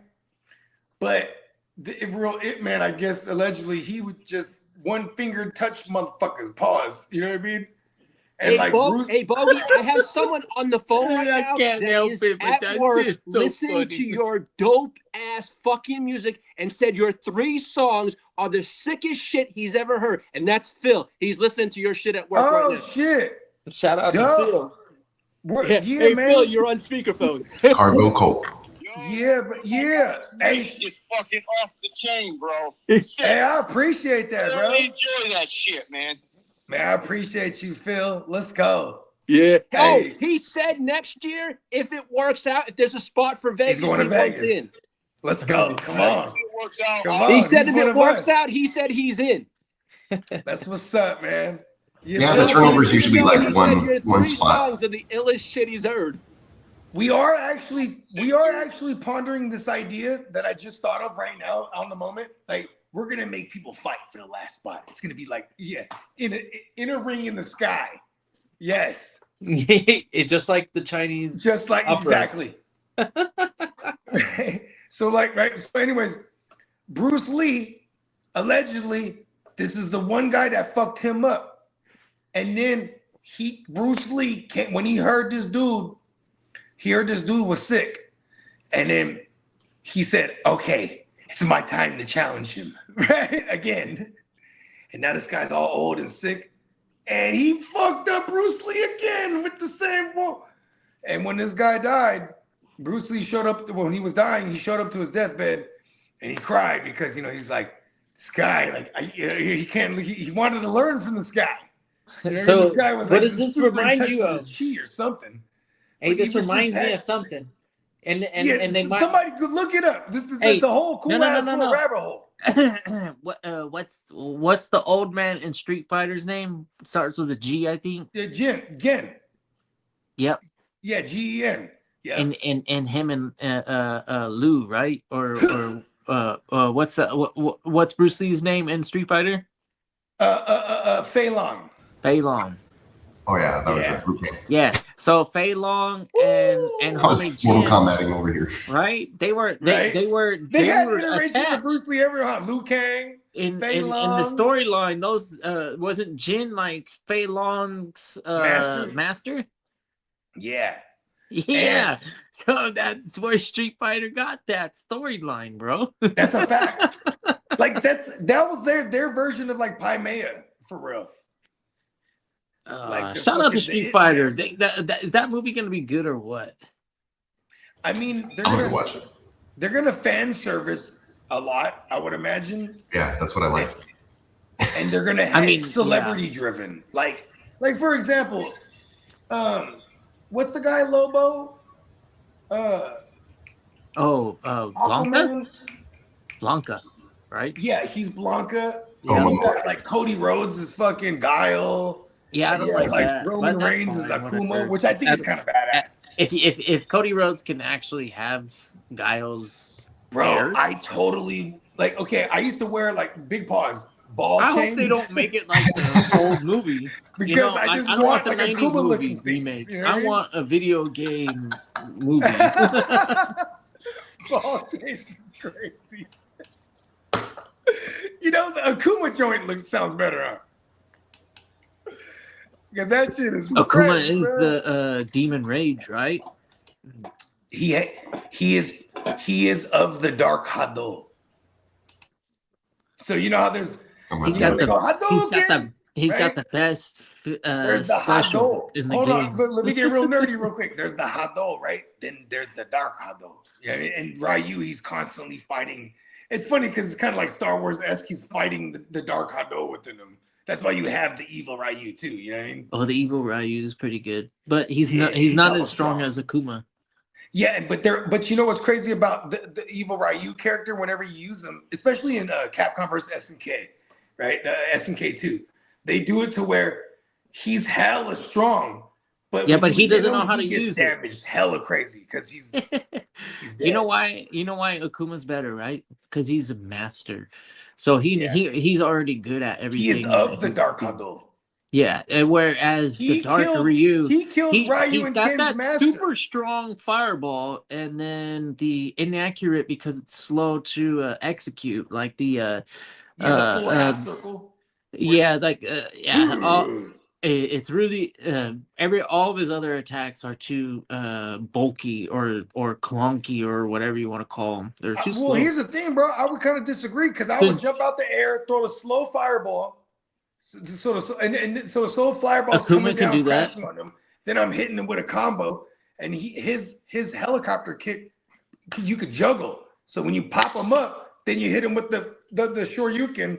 You know what I mean? It's like immediate We're combination. talking about Akuma gameplay. That's Akuma is one of my favorites. I don't use Akuma on purpose because I hate Akuma users. Because everyone uses Akuma He seems exactly too the same. overpowered, right? He's too OP. He's overpowered. Listen, he has. You get way more he's all respect when you offense. kick somebody's ass with guile, right? Like if Yeah. you know how to use guile That's hella appropriately, frustrating you're when like, someone's oh good wow, guile. you're fucking like actually good at this. I game. hate guile violence, bro. Yeah, I'm 'Cause not they're good with boring. guile. They're boring. But if you're timing these strikes, it's pretty freaking wicked. Like I'm a Ken Masters pilot. I mean, that's easy. I'm though. all on offense. That's And Street then- Fighter on easy mode. Then I When you love put I love Kid the Masters non-throwers. in your Like Kid Masters I'm a Blanca. is pretty I'm a OP. Zangief. I'm a motherfucking M Bison. I'm That a was- E Honda. I love the non-throwers. I'm a Chung Lee. You know what I Oh, mean? okay. Like, yeah, but and when it comes to like the fireball throwers and shit, I fuck with Cannon Masters, bro. Otherwise, I like Sakura, I like Cammy, I like all the non-throwers because like you gotta attack. You know what I mean? I feel like when you're fucking with the fireball throwers, that leaves them vulnerable when they throw a fireball. You know what I mean? Like, if I'm Cammy, I'm cannon spiking right through that shit every time. You know what I mean? I love Vega. Like, but Vega, he's hella weak. You know what I mean? That's why I'm not really the biggest Vega fan. But he's fast. But then there's Bison. He's fast and strong. You know what I mean? And when you can teleport, you know who I really fuck with? And even though he throws fireballs, I fuck with Dawson hella tough too. Because Dawson is frustrating. Like, you know what I mean? Like, you keep everyone at bay. And then you can even just teleport right behind them. Y'all gotta start pounding them in the head, dome. And then there's Dan, right? Hey, Dan's hella frustrating too. If you play a Dan, someone who play, because Dan can juggle. But if he's you so play someone who's trash. hella good with Dan, it's hella frustrating. He's like the worst version of all of like the Ken and Ryu. Yeah, model goes like this. Yeah, they only goes like but right that's why I like in front of him. Sakura. Because Sakura, Oh, she got yeah, that slide. She got the slide kick from jump in the air and the slide down kick. Open up combos. Cha cha cha cha. Yeah, Hey, Sakura was pretty good. I don't think Dan was worth any worth like any of my quarters. You know never who's going playing to Dan? Do you fuck with Andrew Schultz, the comedian? Schultz. Yeah, No. bro. He's like a half Jewish, like Irish comedian. Hella funny. Okay. I'm not familiar. I don't think. Well, anyways, he's playing Dan because Dan is kind of like a smart remarking, like like he's. Wait, he's they a put smart Dan aleck. in the movie? For real? Yeah. Dan is in the movie, bro. Hey, Yeah, it's that Andrew Schultz guy. Is Fade Long in the movie? Oh shit! I don't know. I mean, why would you? Put You Dan have in to the have movie, Fade Long first of because you all? need all of China to go to the theaters, Oh bro. man, dude, fucking stupid, dude. Dan is the worst character, and I guess that maybe Hold they on, did he that to rocks troll. pink, bro. Maybe they did that He's as a the troll only. character. Hey, he's the or only like guy that something wears like the that. undershirt with his gi, huh? I mean, he's pretty pathetic. No, At everybody the whole, that rocks like a he gi loses is everything. naked under that motherfucker, except for him. He got the undershirt and boxers and shit. I mean, if you were doing any of the Street Fighter Alpha series where he was like popular, he was the first character you were like kicking ass against. Like you wouldn't even get hit by. But his character was all about talking shit. Like, remember one of his supers? He would roll and then get up and he wore a pink roll, gi, right? roll, like They he was even just gave talking him a shit. It wasn't even pink hurting you. gi. I mean, is that what they call it? A gi? You know the gi. Yeah, he wore an undershirt. A pink gi with the white with an undershirt. I mean, like, dude, gotta be kidding Hey, come me. on, he was flossing, dog. He's like the flamingo is stunting, bro. Hey, that motherfucker is getting his ass kicked against the whole lobby. The whole rogues gallery is fucking him up. Yeah. Hey, you know who's the baddest to me, bro? Sagat. Oh, well, he has he's canon, he's the boss. He's the first boss. I think they're making him the boss in this one, are they? No, Sagat. Yeah, the other guy. There's a guy that they would be taking it all the way back to the Street Fighter one. I'm sorry, we're already talking about Sagat. I'm talking about Bison in my head. Bison's got to be the final boss in this. Yeah, Bison is. But I heard rumors that they might make Sagat the final boss, which would well, be he's supposed to be the first in command or whatever. Second in command. He's definitely like the right hand of the Shadow Lu. Shadow Lu. Yep. Yeah. And then Cammy is in that grouping, which and Cammy, is Cammy in this movie? So Cammy was ripped from she was like British intelligence, but then Yeah, she but was she has the ripped from genetics them. of the Shadowloo, right? Because like Yeah, she got turned the to a power. Shadowloo agent. Yeah. Yeah, and that's why she's all scarred up because they fucked her up. She got that mutation or whatever the Hey, the Cammy's brain a the bad brain. jit. That used to Cammy, Sakura, Blanca in Capcom versus SNK Part 2. That was my trio right there, and I used to just frustrate the fuck out of people. And in that game, they made the girls like Cammy and Sakura. They made them hella tiny. You know what I mean? Like they were fast. This game was dope because they took the skins from different iterations. So like the alpha iterations of Cammy and Sakura, they use those ones, and they use the alpha iteration for Saget. So he's like hella yoked and shit. You know what I mean? Blanca's that was my hella favorite yoked. arcade game. I like the alphas, Alpha 2, Alpha 3. Yeah, those are super fun games. Shout out to Deb. I was watching Stay Tuned Live. I think it was like last week, and they were talking about Street Fighter Alpha 2 specifically, and like how it was a game changer because like you could select. You could do the shadow combos. Fight. You could do A-isms, V-ism, or well, that was Capcom versus SNK Part 2. In Alpha 2, Alpha 2 did the same thing. Well, you had the 2 bars. And then if you press when you're filled up, if you press the 2 fierces together, then it would activate, right? And then That's you can press the button and it like hit hella times. So like you kick a fierce, it'd be like da da da da da da. You know what I mean? And you could run combos and all the way until your meter runs down. Like it starts a timer when you hit the 2 fierces.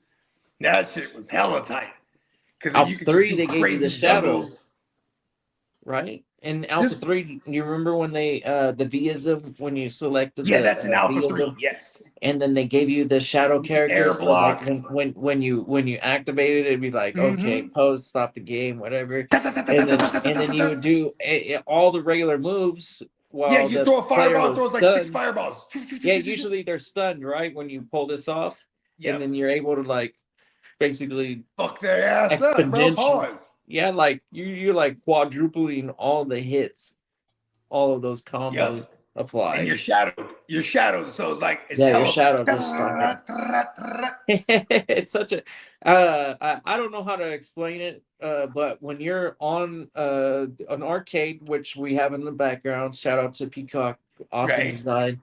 When you're looking at the stand-up platform on that screen or whatever, dude, it's just it was something else. That shit was a spectacle. You ever be in the arcade back in the day? And they got the big screen machine where it's like the controllers, the joysticks are a little bit separate, and then they have better graphics card. That's why it looks so good. Right. That's how it worked. So and they needed the big console. It was a giant console. Well, the arcade machine had a better because it had a dedicated graphics card and a whole. Yeah, they were 32 bits back in the days. Yeah, and the CRT was the shit. The CRT isn't a terrible projection. You know, 64? It was just graphically, what would we call that? Like drawn or almost or something like that. Or in a sense, I mean, but the timing, the timing of everything, like, you know what I mean? Like, cause remember early PlayStation 2, even after PlayStation 1, you might be playing a scene where there's a lot going on and shit will just start kind of slowing down a little bit because in real time. You never got that from the arcades. I guess in those days, like 8-bit and 16-bit era, you know what the thing is the pixels are so large, so per dot, like there's so much color per dot, so it looks like the way it does. You can't really blend colors together or get creative with curves. It's gonna be it looks really blocky, you know, old school Nintendo and even Genesis and Super Nintendo and Sony 32 and 64 for sure. And then I guess I don't know when I guess it was really ray tracing. Whenever ray tracing was available, then everything started to really smooth out, and you can get because think about this. So when it came to like the disc things, like remember PlayStation was so phenomenal because they went from 16 to 32. Like it was the first 32-bit consoles we had, that and like PlayStation 1 and like Sega Saturn, and but they were discs. And then so when Nintendo comes through with the cartridge 64, like it removed a lot of the buffering and loading up processes of these disc joints. And it was crazy because people were like, why is Nintendo still sticking to the cartridge joint? Because they wanted to jump to that. You know what I mean? Like that was their niche for competing. You know what I mean? Like, okay, yeah, you might have some elaborate, super dope, fucking realism looking graphics for the time, but it's going to take 3 minutes to load that scene. You know what I mean? When you get to that level, you know what I mean? But then, and then the fucking, the RPG, the adventure RPG games, that definitely was blown up by Nintendo 64 because you had Mario and like Crash Bandicoot and fucking you know, Pokemon, these right? big world games, 3-dimensional, where you're, you know what I mean, and everything is in real time, fast. Like, you know, that was cool, but it was still pixelated. It wasn't like, even though it was 64. Oh, and here's another thing too with the 64 bits. With the music, like you were able to do like certain musics, but it was like, you know, it was a little grainy. You know what I mean? Hey, versus the disc quality joints, you had fucking phenomenal sounding audio. You know what I mean? Did I show you the video of a mouse playing Doom? What? Hey, mice be running in mazes all day. I wouldn't be surprised if they could just jump in a fucking Doom maze. It knew how to. It figured out that it had a gun in it, and figured out like what it did, and started using it. Oh shit! This is fucking Brain, real life Brain. So yeah, Pinky was getting killed. Pinky did not figure it out, but Brain, on the other hand, they definitely wired up this mouse. Find it. We need to find this. Said, is there a short? Is there a YouTube short on let's this? train it to play Doom. If anybody's not unaware what Doom is, it's the first person shooter ever. Yes, that and like what Quake. Quake was next. Yeah, same developer, same stuff. But Doom was the first. Doom was the first. And Doom Slayer is the by far, like, in any type of fantasy lore or whatever, nobody beats Doom Slayer. Name one person that can beat Doom Slayer. I bet you can't figure it out. Nobody's gonna beat Doom Slayer. If you're familiar with that, crazy. Oh yeah. If you don't know what Doom is, the game, the lore, he beats all of the gods and like Satan's and everybody. Just no one beats Doom Slayer. Nobody beats Doom Slayer. Lore. Yeah. I thought you meant the game. He's already gone to battle with the biggest and baddest in the whole universe. Sick. Yeah, he's fucking sick. He just shot all of them. He's literally the best. I'll be right back. He didn't shot them motherfuckers. They tried to make a movie out of it, and I've never even bothered to watch it. I've never watched any of the Doom stuff. But the lore is pretty sick if you actually follow Doom Slayer in the video games.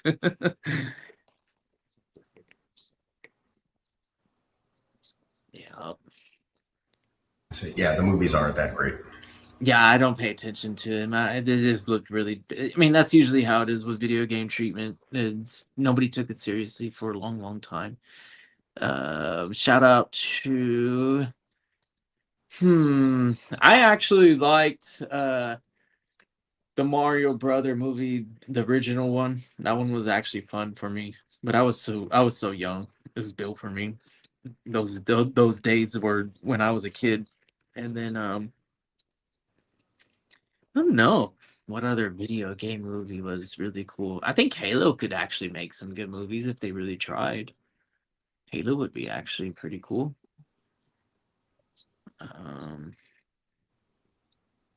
God of War. That's another video game that could be a good movie. And then Charlie Rock was in that before he became Hollywood. This is an alright movie. Well, Carl Urban was in that one too. He becomes like the main Doom Slayer character, which kind of fits the facial profile, the way he looks, and a little bit in the video game. I mean, you know, when you're playing and he starts getting beat up as your health meter goes down, it kind of reminds me. Oh yeah, okay. So you're talking about the original one, yeah, yeah, for sure. The Duke Nukem look too, which was a shout out to Duke Nukem, which was a superior game in every way. And you didn't have to wait too long to experience Duke Nukem 3D after Doom came out. It was Duke Nukem 3D was just like not even a year later. I forget how many floppy disks you had to do before you can install this game. That's how old this stuff is. It's like actual floppy disks. Shout out to pre-Windows 95 stuff. This is the pioneers of video gaming, really. PC video game with mouse and keyboard. Everything else was a controller, joystick. The ColecoVision, and then ColecoVision, however you want to pronounce it, and then there was a Commodore. Commodore had a keyboard, but whenever you needed the keyboard, it was because it was like a command prompt game. So you'd be playing like Jeopardy, Wheel of Fortune, or some shit like that. Yeah, old school home gaming, man, which I was actually a part of, to be honest. When I was a young kid, all that stuff was still somewhat relevant. Crazy, right? Hey, I'm playing Fortnite builds, yo. I'm built from the I come from the dirt, dude, when it comes to video games. Yeah. Yeah. I mean, bro, I'll play the new shit. Hey, look at this, bro. When it comes to video games, we go down to the grimy laundry mats, the corner stores, the motherfucking comic book stores, the nickel cities, the golf lands, the motherfucking local arcades. Back in the days when I was a kid. 5 Cent Wonderland. Yeah. Bro, Wonderland, you guys had a Wonderland too? Yeah. We had 5 Cent Wonderland. That was, and it was all Midway, right? Midway joints? No, it had everything. That was oh, really? Okay. Mine we had a Wonderland. Mine felt like the actual like best arcade in the world, potentially. Bro, okay. Look, you know what's so cool? Hey, you know who actually had the best arcade in the world for a bit? Before the Mall of America had their arcade. Shout out to Mall of America. They had a fucking in Minnesota. I've been there, actually. Crazy. But Disneyland. Over at the Starcade. And then Space Mountain. Yeah. So it's they right had the there where whole the Star like Wars top area deck of is. Space Mountain, and then they had the Starcade on the bottom, and then And like they you had could Mortal literally go to Kombat and all the Disneyland, shit pay there, money bro. to go to Disneyland, and end up, if you were a nerd, be like, nah, I'm going to the arcade, and then just spend your that's a whole day fact. there, bro. They had so many good games. It's crazy. Bro, that arcade was hella sick. It was sick. Yes. Hey, look at this, bro. Look at this, bro. Even growing up, you know, my family, we're Filipinos, so we're going to fucking Reno and Tahoe and Vegas and motherfuckers. When I was a kid, I can't wait to go to casino because there's gonna be a sick arcade. You know what I mean? Yep. And like they're just gonna give me some money, and then like, and as a kid, and you know when you're good at games too, bro, like they're gonna give me $20, bro. I'm paying like $5 for like 8 hours. You know what I mean? Just pocketing that money. Like that's a lot of nickels. $20. Bro, such like that. That's a lot of weight. They gave you that like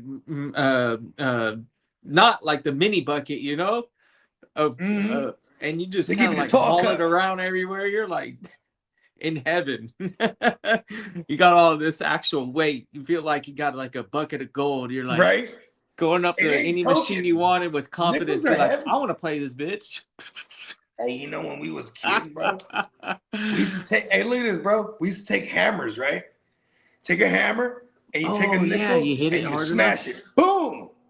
And because you could squash it to the size of a quarter. What? And the machines would read it. The quarter machines would read it as a quarter. Hey, there's another trick that you could do for a little while. You could hit the coin in there so fast that it would register that it got a coin in there. Yeah. But it also bypasses the going to the bucket. It'll just go straight to the slot. They used to call that fishing. They used to call that fishing. Shove that thing in there real quick. Pause. Bro, fools it would used just to tape, come right back out. It would be slick. You tape a fucking. This is some real next level shit here. Yes. You would tape. You got to figure out your machines after a little while. Yeah, you get familiar with them. Literally, you tape a fishing line to the coin, put it in the machine, and clink, clink, clink, clink, just pull it back and forth. That motherfucker, clink, clink, clink, clink, clink. It keeps reading it. Yup, you can use the same quarter over and over and over. Over and over again. Hey, you know what I actually have the most experience where I got a lot of experience from was from the Boys and Girls Clubs and YMCA's. Word. Yeah, because they always had machines. Even they'll have like a Street Fighter. Bro, so they had all the machines were only like $300 back in the days. And then they also had the snack machines. So you got the vending machines, the arcade machines, and then I would check out the pool. So I learned how to play billiards pool when I was a little kid too. And to this day, everything I know now is because of the Boys and Girls Club. Like, I can play a little bit, and it's all because of when I was a little kid. It's all geometry. Yeah, you get comfortable. Yeah, I was, bro. But you know, for me, everything and everything, anything and everything in my life is always repetition. And like growing up, I had a pool table all the way up to the age like 14. So until the age of 14, I was playing every day. The homies would come through. Even the homies was good. We just played every day. We'd have tournaments and shit. Had a little whiteboard with little fucking slots.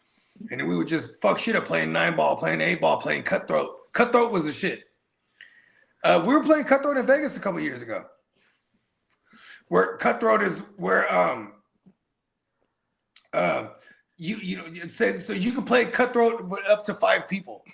Because then there's 15 balls. So if you're playing 5, you have 3 balls. Pause. You have to protect your balls. You know what I mean? So you're knocking in everyone. And when it's your turn, you shooting everybody else's shit. And cutthroat is dope. There's no rules, so you can combine. You can just be sloppy, hit everything, and just hope the balls that go in is not yours. But it's the last man standing. You know what I mean?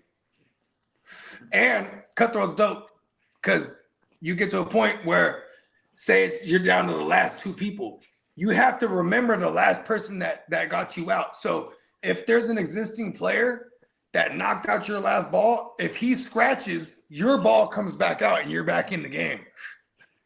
It's pretty cool. Cutthroat is dope. I've never played that game. I'd have to maybe you know what? In Vegas, you'll have to walk me through it. And then so you put all 15 balls in the motherfucking the triangle, right? And then so if I'm the 1, so I'm 1, and then I'm 3, or I'm 1, 4, and 10, and then so forth. So so you're positioned. You know what I mean? It sucks being the 1 because you're right there in the front. You know what I mean? But that's if you're playing, and that's if you're playing 5 people. If you're playing 3 people, everybody has 5 balls you got to protect. You know what I mean? And then, so just boom, someone breaks it. And it's always an advantage breaking because, like, if you're good, you can start just peeling fools off. You know what I mean? Well, granted, you got to sink someone when you break it, so you can continue, right? And then the moment you miss, nothing, the next person's up, and they just start knocking fools down. But if you knock someone's ball out, if you scratch, any moment you scratch, the last person you knocked out, their ball comes out. You know what I mean? Oh shit! Yeah, you're gonna have to walk me through this one. This one's way more involved. It's dope because then we would always do like winner take all pots. You know what I mean? So it'd be like it's like you almost want to play snooker in a sense where like defensive billiards. Have you ever seen Triangle? So it's Russian pool, but these tables are fat as fuck.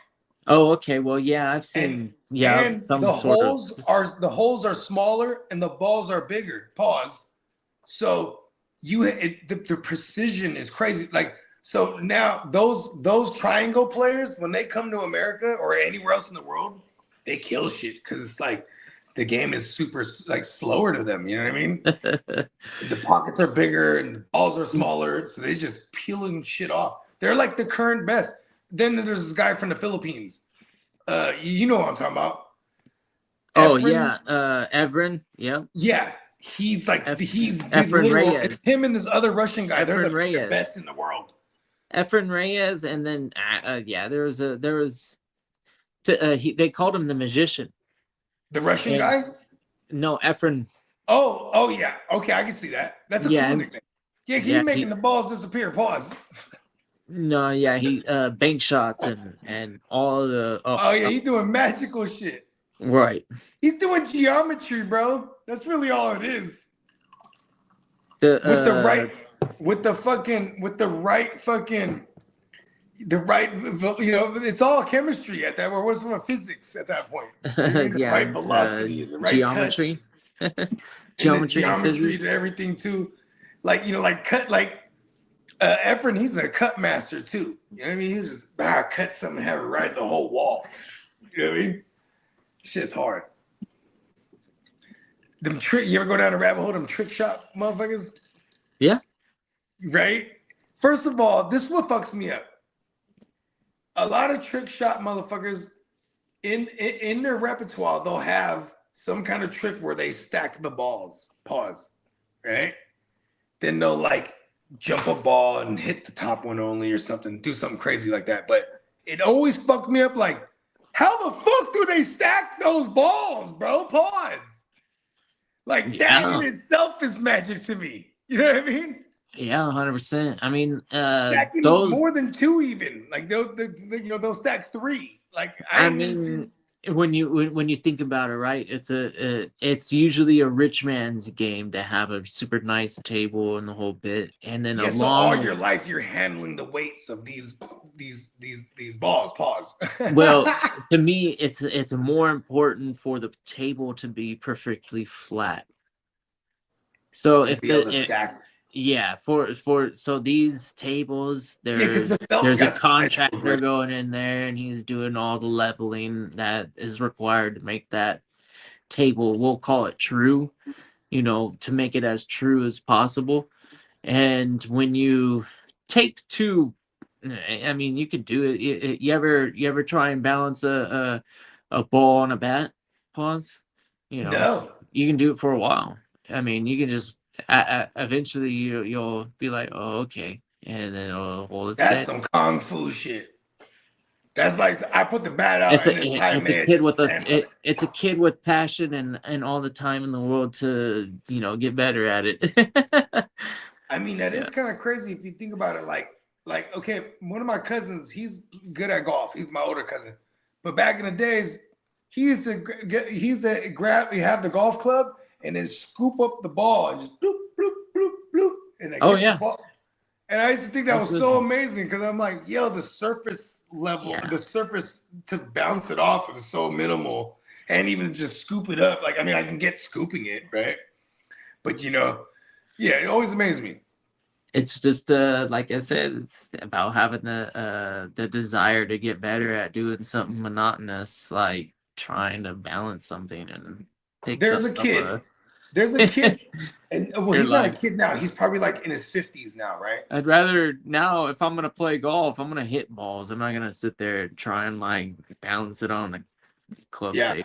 When you're a kid, you get bored of hitting the ball 100 times. There's the story over and over. Like, okay. The real name of this guy I don't know if his real name is out there, but there's this kid. He's like 50. He's like 50 something now, but grew up in Vegas, and his mom got him a fucking craps table, like a replica one at the house. And every day, this motherfucker was just shooting the dice, bro, bouncing it off the wall. Holding the dice in certain positions and getting certain numbers. Like, he practiced for years on end.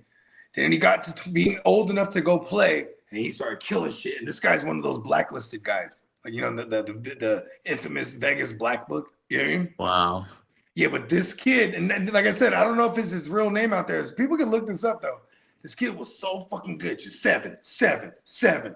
Oh, I need this number 8. Or fucking backdoor little Joe, whatever the fuck. He just he practiced his throw, hitting on a specific part of the wall every time. It's just uncanny.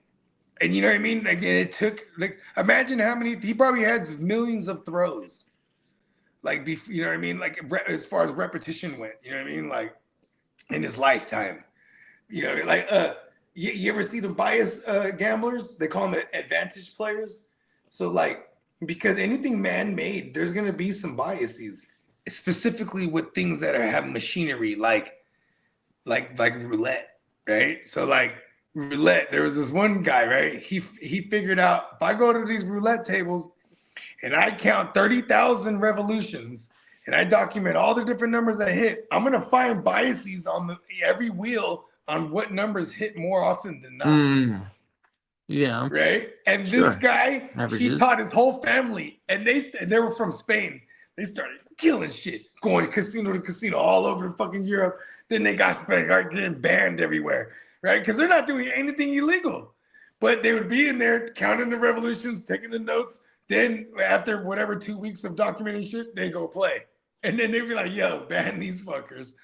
Then these fools went to Vegas. And then he realized when that family went to Vegas, they realized how much these casinos worldwide communicate. Because once he walked in there, he started winning. Like he's like up a couple 100,000. They're like, they pulled him in the office, showing pictures of him and his family. Like, listen, you guys are out of here. You know what I mean? And all they was doing was finding the biases, sitting there doing the fucking numbers. You know, because physically these machines. These wheels specifically, you know, they get warped and they get this, that, and the third. You know what I mean? So there's gonna be certain biases on certain wheels, but as an engineer, he figured 30,000 reps is the key. So just doing those reps was work. You know what I mean? Sitting there, and there's nothing against the law of being in a casino holding a notebook. You know what I mean? Just sitting there. Tino's here to burst your bubble. He says they changed the wheels. Oh, that's what they did? He says he plays hella craps. Everyone thinks they can throw dice like that and have yet to seen it happen. Well, you got to look at somebody. Ask AI. There's a story about this guy. Phenomenal with the dice. You know, they also have the Chevy Chase version, right? Where it's like flip a coin and 52 card pickup and war. And what that little, and that dude was a weasel, huh? And that dealer, hey, every casino he went to, that fool was working there. Why not go to another table? It's like he beat him at war. Weren't they doing paper, scissors, rock at one point? Yeah, that was crazy. Oh, guess the number. That is the best fucking vacation movie in my opinion. What number am I thinking of? 4. Wrong. No. Which number? He's like, how many fingers do I have on my back? Yeah. No. Exactly. That actor is hella funny. He's the little weasel guy. He like plays that role so well. Yeah. He's like he reminds me of like a little friar. Like a Friar Tucker, like a real life character. No, like Friar John from like Peter Pan or some shit. Like, or no, is it Peter Pan? No, Robin Hood. Robin Hood. Yeah. Yeah, like that motherfucker. That's exactly who he is. And then he's in the Monty Python as that same character, right? Oh yeah, like bro. Yeah. He was also a teacher in Clueless. Oh, or is it the maybe it's not Monty Python, it's the other one, huh? The Bride's Princess Bride. You ever watch that movie, Princess Bride? I have watched it, but I remember it vaguely. I'm like Princess Bride, a wedding English. and a funeral, 4 weddings and a funeral. Like all those, that whole cast was like in the hell of shit during those. It was that Spaniard that was trying to get with the princess, but yeah, the Princess Bride. Yeah, or whatever. It was Count. They did some parodies on that movie too, didn't they? I mean, it's a pretty well-known movie. I wish I could. I'm terrible with movies and knowing the names of characters and all that stuff. When did movies suck? When? Like, what I don't think happened they in took. movies? Dude, are movies I still mean, good? I'm so excited to go watch the Odyssey still, but it's been sold out for. It's like you Yeah, can't that's watch why I it. haven't seen it either. My daughter watched it. She said it was fucking incredible. I need to go watch it in the 70 millimeter IMAX though. Only. Yeah, where you laid That's it, the you laid only up like option. this. The big ass fucking Yeah, the ones that 120 were foot it's like screen. on the ceiling even. Not the Do you guys dome have those theater, down but there? it's like the one where you get in there and all of a sudden the room gets bigger. Yeah. Well, so in San Jose they got joints, the IMAX joints where it's you recline and it's damn near on the ceiling. Like the Yeah. whole fucking ceiling is. Yeah, it's 70 feet tall and 120 feet wide. Okay, yeah, that's it. Fuck yeah, and it's like linked basically on the ceiling. But it's like it's one projector and it's like the super high definition because technically if you want to get into like the easiest way to explain what the difference between IMAX and then like a standard 8mm or whatever, like and have you seen those IMAX cameras, bro? They're like 1,000 pounds. Say Like this they're is like they say have to this be is the craned IMAX around. frame, right? You know what film strip is? It's like 1 billion of these, right? This is just one frame, right? So this is IMAX 70 millimeter, and then this little portion right here is like normal. That's the difference. What is Tarantino shooting? He shoots in like the old. Everybody shoots in normal. Everybody shoots in normal. Nobody's ever shot in 70 millimeter the whole in thing. an entire movie, at least, right? Yeah, every single second. Yeah, because the camera is the size of a lot of room people will almost. use their widescreen shots. The camera reel. I work on Star Tours. Star Tours had IMAX. Yeah. The reel is like it's a tank. It's arm length. Like that's how big the reel is. Whereas our standard reel is like this. Yeah, Whereas it's a fucking IMAX big is this. wheel. Yeah, so the strip it contains so much I guess data, and the image is so clear.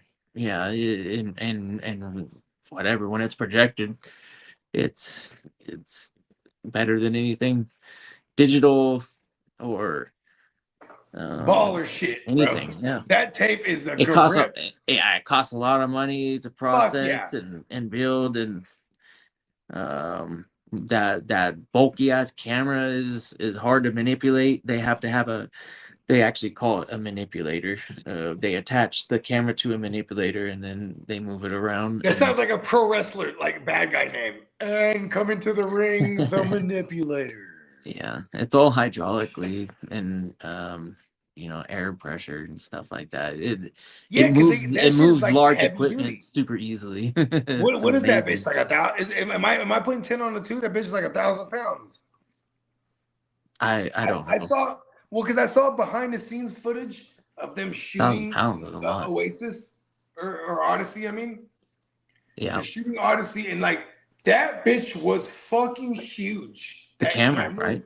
Yeah, it was fucking huge and like dude was all like the up sitting on close, it. all the up close shots, all like every single like just any shot in that movie was off that type of camera. That type of camera, yeah. Yeah, which usually it's only reserved for like nature films or specific or like a lot of times they'll use like when they do widescreen battle scenes, then they would bust those out. You know what I mean? Like specific. Yeah, scenes. like Inception had he did a lot of the fucking use this camera in a lot of those big wide scenes. You know what I mean?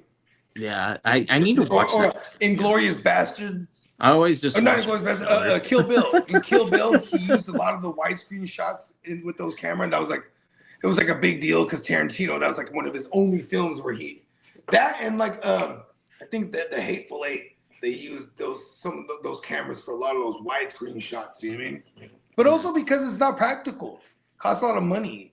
But when you know what I mean. But they overheat. The equipment overheats.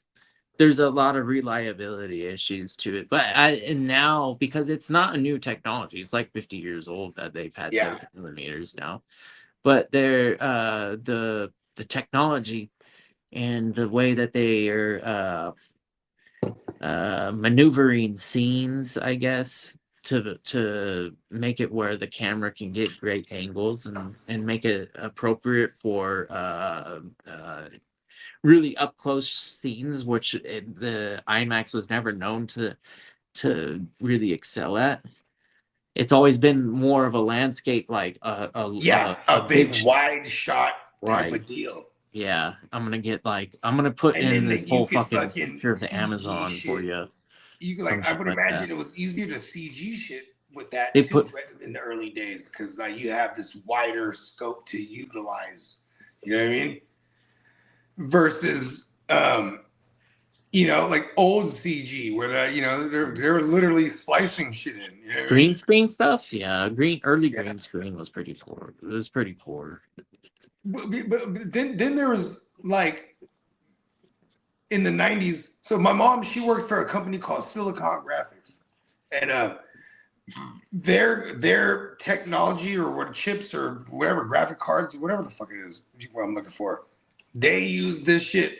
They use their computers in Hollywood during this time for all the CG shit. So they had a contract with like Disney, and they did all the the Aladdin and Lion King and Beauty and the Beast and just that whole stretch in the early 90s. They did all of them, right? Because there were scenes where there's CG, like, you know what I mean? Like in Aladdin when he's flying on the flying carpet, getting out of the Sphinx, right? That whole shit is CG. Or there's in the ballroom scene where the Beast is dancing with the bitch, and they're doing the 360 motion shit. That whole scene is CGI. And there was just certain, but it was a big deal. You know what I mean? Yeah. And then because of this, I would get all the free screenings. We get early screenings to all these movies. They did all the Addams Families because they would the hand was all CG. You know what I mean? Or Thing, whatever his name is. But the biggest one was the Star Wars, the Phantom Menace. So George Lucas fucked around and had Silicon Graphics doing their shit because they needed to step their shit up. They're coming back with the first installment for the prequels, right? And you had spoke of legendary lightsaber battles and pod races and these that. So they had to bring all this to life. You know what I mean? And a lot of those movies were green screen and blue screen, or blue screen, I should say. A lot of not those movies, a lot of that movie specifically. You know what I mean? Even Yoda was like basically CG that whole movie. And they actually brought the puppet version back a couple movies later because the fans were so fucking. Hey, this is like early internet forum days. Fans were pissed about the Phantom Menace. I thought it was badass as a kid. The pod racer scene was actually intense. I loved it. Dope. All the lightsaber battles there too, especially the final one with Darth Maul, where he's just fucking Qui-Gon. That shit was hella tight. The most Jedi of Jedis of all time, Qui-Gon. Imagine if Qui-Gon didn't lose that battle and he actually was able to teach Anakin. He probably would have been on a whole different path. What's that, Peacock? I said, yeah, I barely saw. I was paying attention to the chat. But what's up? Stay tuned live. It's probably JB. Oh, what up, JB? Yeah, my bad. I was not paying attention to any kind of chat at all. Shout out to JB. We talking nerd shit. Yeah. I do have some Packers gear on the OG website, bro. NeonPeacockMerch.com. There should be some Packers stuff up there. I think it's like the retro NFL Jam style stuff. Right. Yeah, and everybody be sure to stay tapped into Stay Tuned Live, 7:00 p.m. West Coast time, man. You know what I mean? And for all you East Coasters, that's 10:00 p.m. That's that late night. This is a late night goodness right here. Hell of a show, very entertaining. And they say what everyone's thinking. I'll tell you that much. The Jedi and the Sith have become Disney's strongest characters. No, I mean Marvel has some pretty OP characters. Not gonna lie, which probably listen, those Marvel characters are so crazy that like Spider-Man and Iron Man and all of them, they're gonna keep reiterating them like over in time. You know what I mean? Like, yeah, Darth Vader has no shot against a lot of those Marvel characters. I don't know, man. I mean, Magneto would absolutely crush Darth Vader Magneto. with like the thought, just the thought of crushing Darth Vader. He couldn't use the Force on Magneto either. No. He had the fucking... I mean, is this so OP? Some of these guys, all of the Omega level mutants in X-Men, Darth Vader has no shot against. I mean, even Iceman's an Omega level. Like he could just freeze the Silver world. Surfer is gonna absolutely destroy Darth Vader. There you go, Silver JB. I will just put absolutely- the link for the Pack Jam shirt right there. Sick. Pack Jam, love and read are on that one. Ooh, I'm going to the Matrix. I'll click right back. Oh, Matrix. The Pack Jam. Yeah, when I remember when the Phantom Menace came out, I went to get the soundtrack and I bought it, and then I'm looking and I'm listening to it, and then at the end it's like spoiler alert, like it's like Qui-Gon Jinn's death. That's like the name of the track. Dude, yeah. Yeah, I mean, shout out to John Williams. John Williams is a great composer. I love John Williams. He's got some great music. And so that that Star ruined it for me, but it's all good. We still went to the theaters and saw the movie. It was really great times. Me and the Drizzle. I went with the Drizzle actually. Star Wars music, man. It's iconic. Late 90s, 99, I think was the year. They owned the Spider-Man movie. That movie was hella good. I haven't watched it. The only Spider-Man that I'm really actually familiar with is the Tobey Maguire one. That's my son's favorite Spider-Man. Yeah. I really don't know much. I actually take that back. I did watch the Miles Morales, the cartoon one. Oh, that one's good. I did not fall asleep on that one. It was all right. It wasn't my like preference. I don't know. Spider-Man's never been my like thing. I've always actually liked the villains in Spider-Man better than Spider-Man. I thought the Spider-Man villains were the shit. Like all of his villains are always dope. The symbiotes, and actually just like name them all, dude. They're all really good nemesises. I always wanted Spider-Man to lose. Yeah, going back to the cartoons, I mean, there was a lot of times when it seemed like he was going to lose. Yeah, he did get his ass kicked. I mean, he's Peter Parker for all intents and purposes. He's a little fucking wiener. Fuck Peter Parker. Can't wait for the Doom movie, Tino. That's what's up. Yeah, there are Spider-Man movies from the 80s or 70s that they're very poorly made. Yeah. The Hulk. That was one of the ones, though. The Hulk has always been the shit. Even in the 70s when it was the fucking actual live action bodybuilder looking dude. Lou Ferrigno. Yes, that guy. Fucking those Hulks were the shit, dude. Hulk man. Oh man. Hey, what's the shit though? Matrix is a crazy place, man. Who else is the shit in X-Men? There's a lot of good OP ones. Juggernaut is a crazy character. And you know what's crazy about Juggernaut is like he's like some mysticism shit because he's not a mutant. He's like the stepbrother of Xavier Charles and Charles Xavier, and they're hella rich. Like so, Xavier, I think it was like Xavier's mom and then Juggernaut's dad were married, and they're hella rich, and he's like super eccentric, like Indiana Jones type figure. So he goes on like this excursion to find this gem. If the Eye of Agamorta or some shit, I might be slaughtering this. Someone can help me with this. But he finds this. Oh no, not Eye of Agamorta. He finds this gem. It was like in Cambodia too. Anyways, he finds this motherfucker, and this shit, because he finds this gem, now he gets bound by the Juggernaut, right? So it's like a curse. Oh, okay. So he's bound with these. That's why he's like encased in this armor. You know what I mean? He's bound by the Juggernaut, but he's the unstoppable force now. You know what I mean? What's Cyclops? So Cyclops he's an Omega level. For sure, because everybody no, not Cyclops. Colossus. Colossus. No, I don't think he's an Omega level, but he is very powerful. Like, yeah, I mean, like he's the one that would actually like duke it out with him toe yeah, to toe. because he has some kind of kinetic energy type of like woo-wah, but he also encases himself in like this indestructible like. Colossus is a metal. level 3 or class 3 mutant. He's basically all metal. He's like the Tin Man, but like yoked out. Right? Just yeah. Hey, look, he's hella hey, that'd be kind of tight though, you know what I mean? You just show like what did the Tin Man need? His heart? High physical power, non-omega, non-alpha tier abilities, significant combat capability. Hey, and he's durable. Marvel versus Capcom though, that's my favorite. Assistance. Yeah. Boom. Yeah, he just that comes motherfucker just comes in, just like. Yeah, he just comes through with every the time shoulder you up. can't even block it.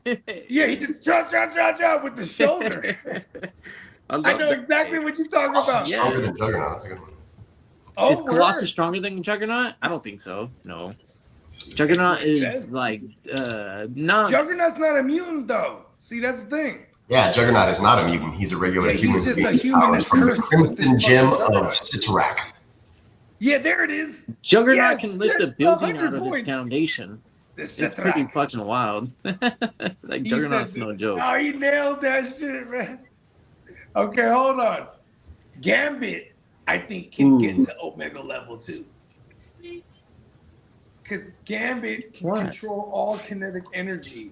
So imagine this, at one point he can imagine being able to charge the entire world as it kinetically moves through the galaxy. You know what I mean? Like he can destroy the whole world. That's what makes you an Omega level. That you're so powerful that you can destroy the whole world. Or defy the Maybe laws of this is my physics.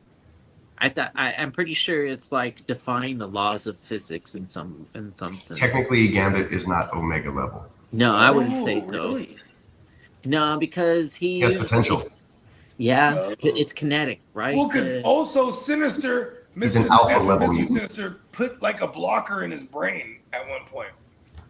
to You know prevent what him his from getting to superpower his is? maximum Is actually being able to withstand the touch of Rogue. No, but see, he's just a gambler. Hey, Hey, but we could use a condom, baby. Mocherie. But didn't he's the only one to actually be like, "Hey, Rogue, take your glove off." Yeah, Rogue was his lady. He's like, listen, go, hey, Rogue, go ahead and touch me with your bare hand. Feel it rush.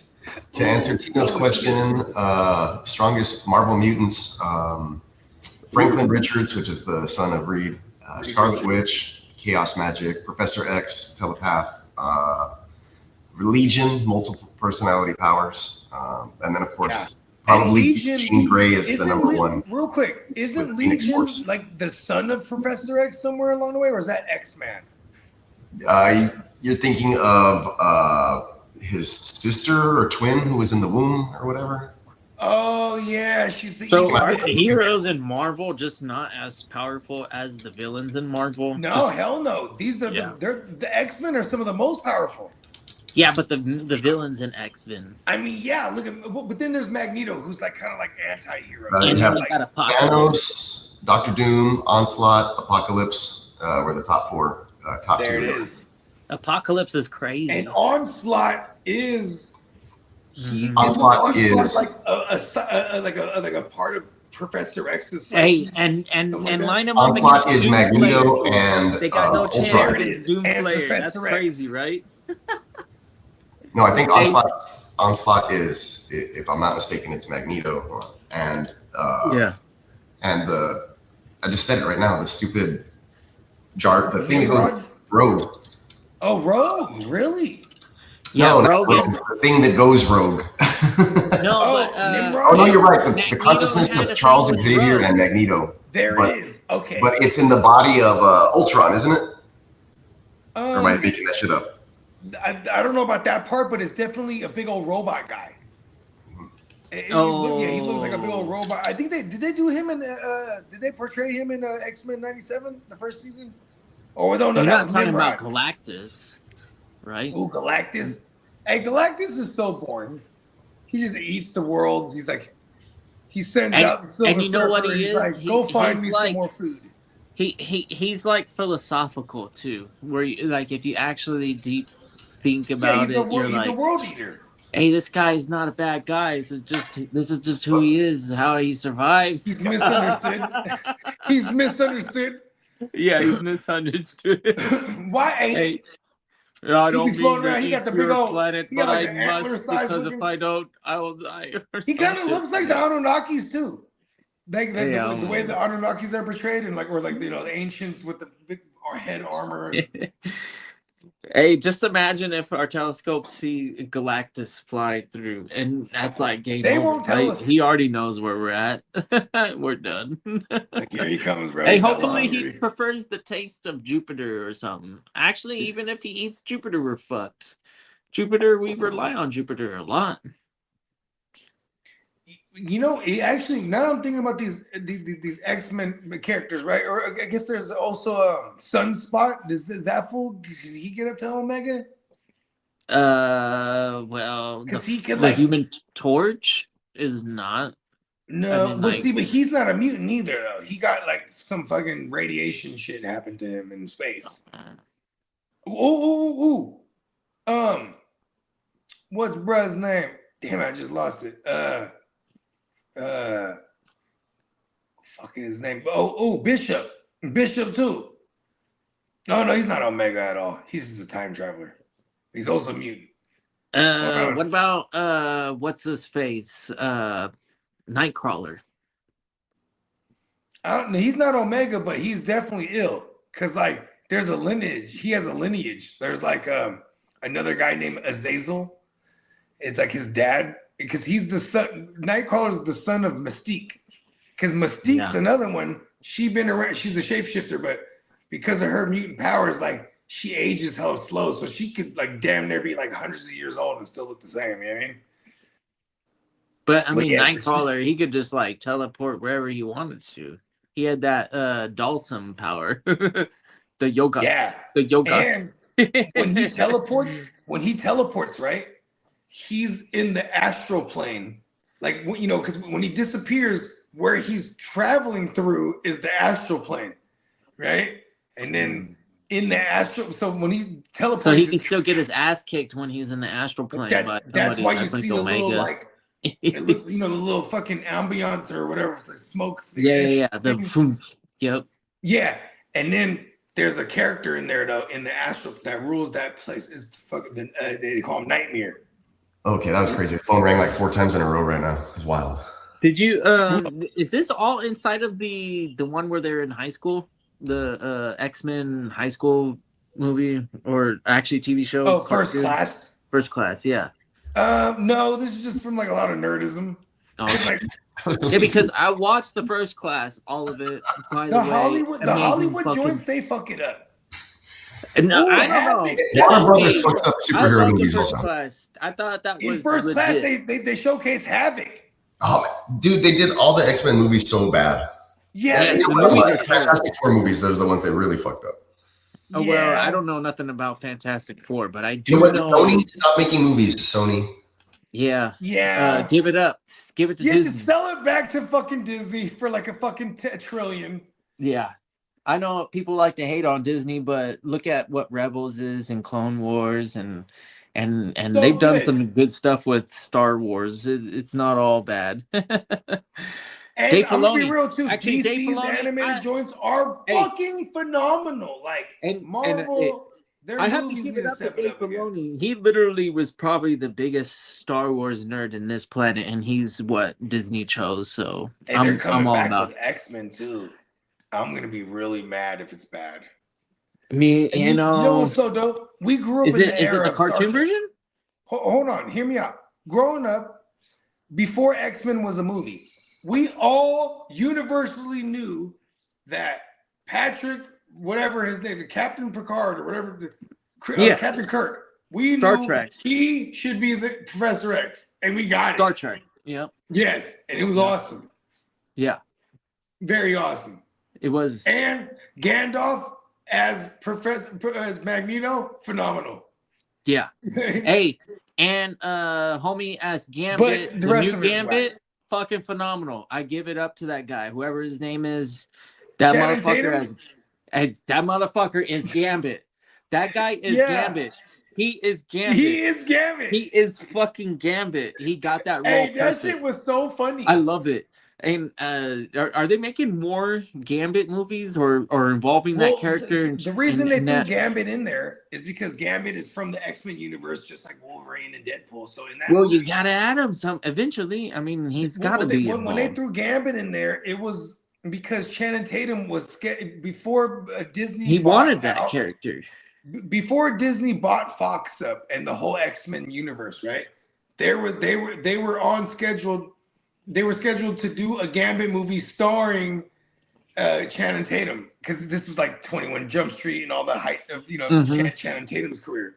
So like they did it as tongue in cheek to bring, and he played it so cheesy and so well. Oh mon ami, you're like mon chéri. It's not he's doing the whole shit. This was hella tight.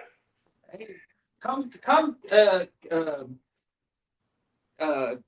to find out that the guy is from Louisiana, New Orleans, in that area.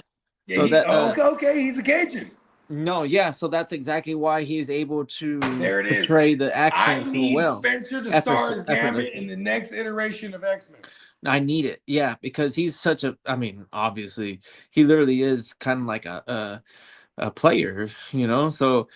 In terms of, I like how they do when they do comic book accuracy. You have the fucking little like over woo wop and the hair's out. This shit's badass. Yeah, total. It had like an old school old school cat vibe, like a gangster almost. I definitely appreciated that guy in X-Men.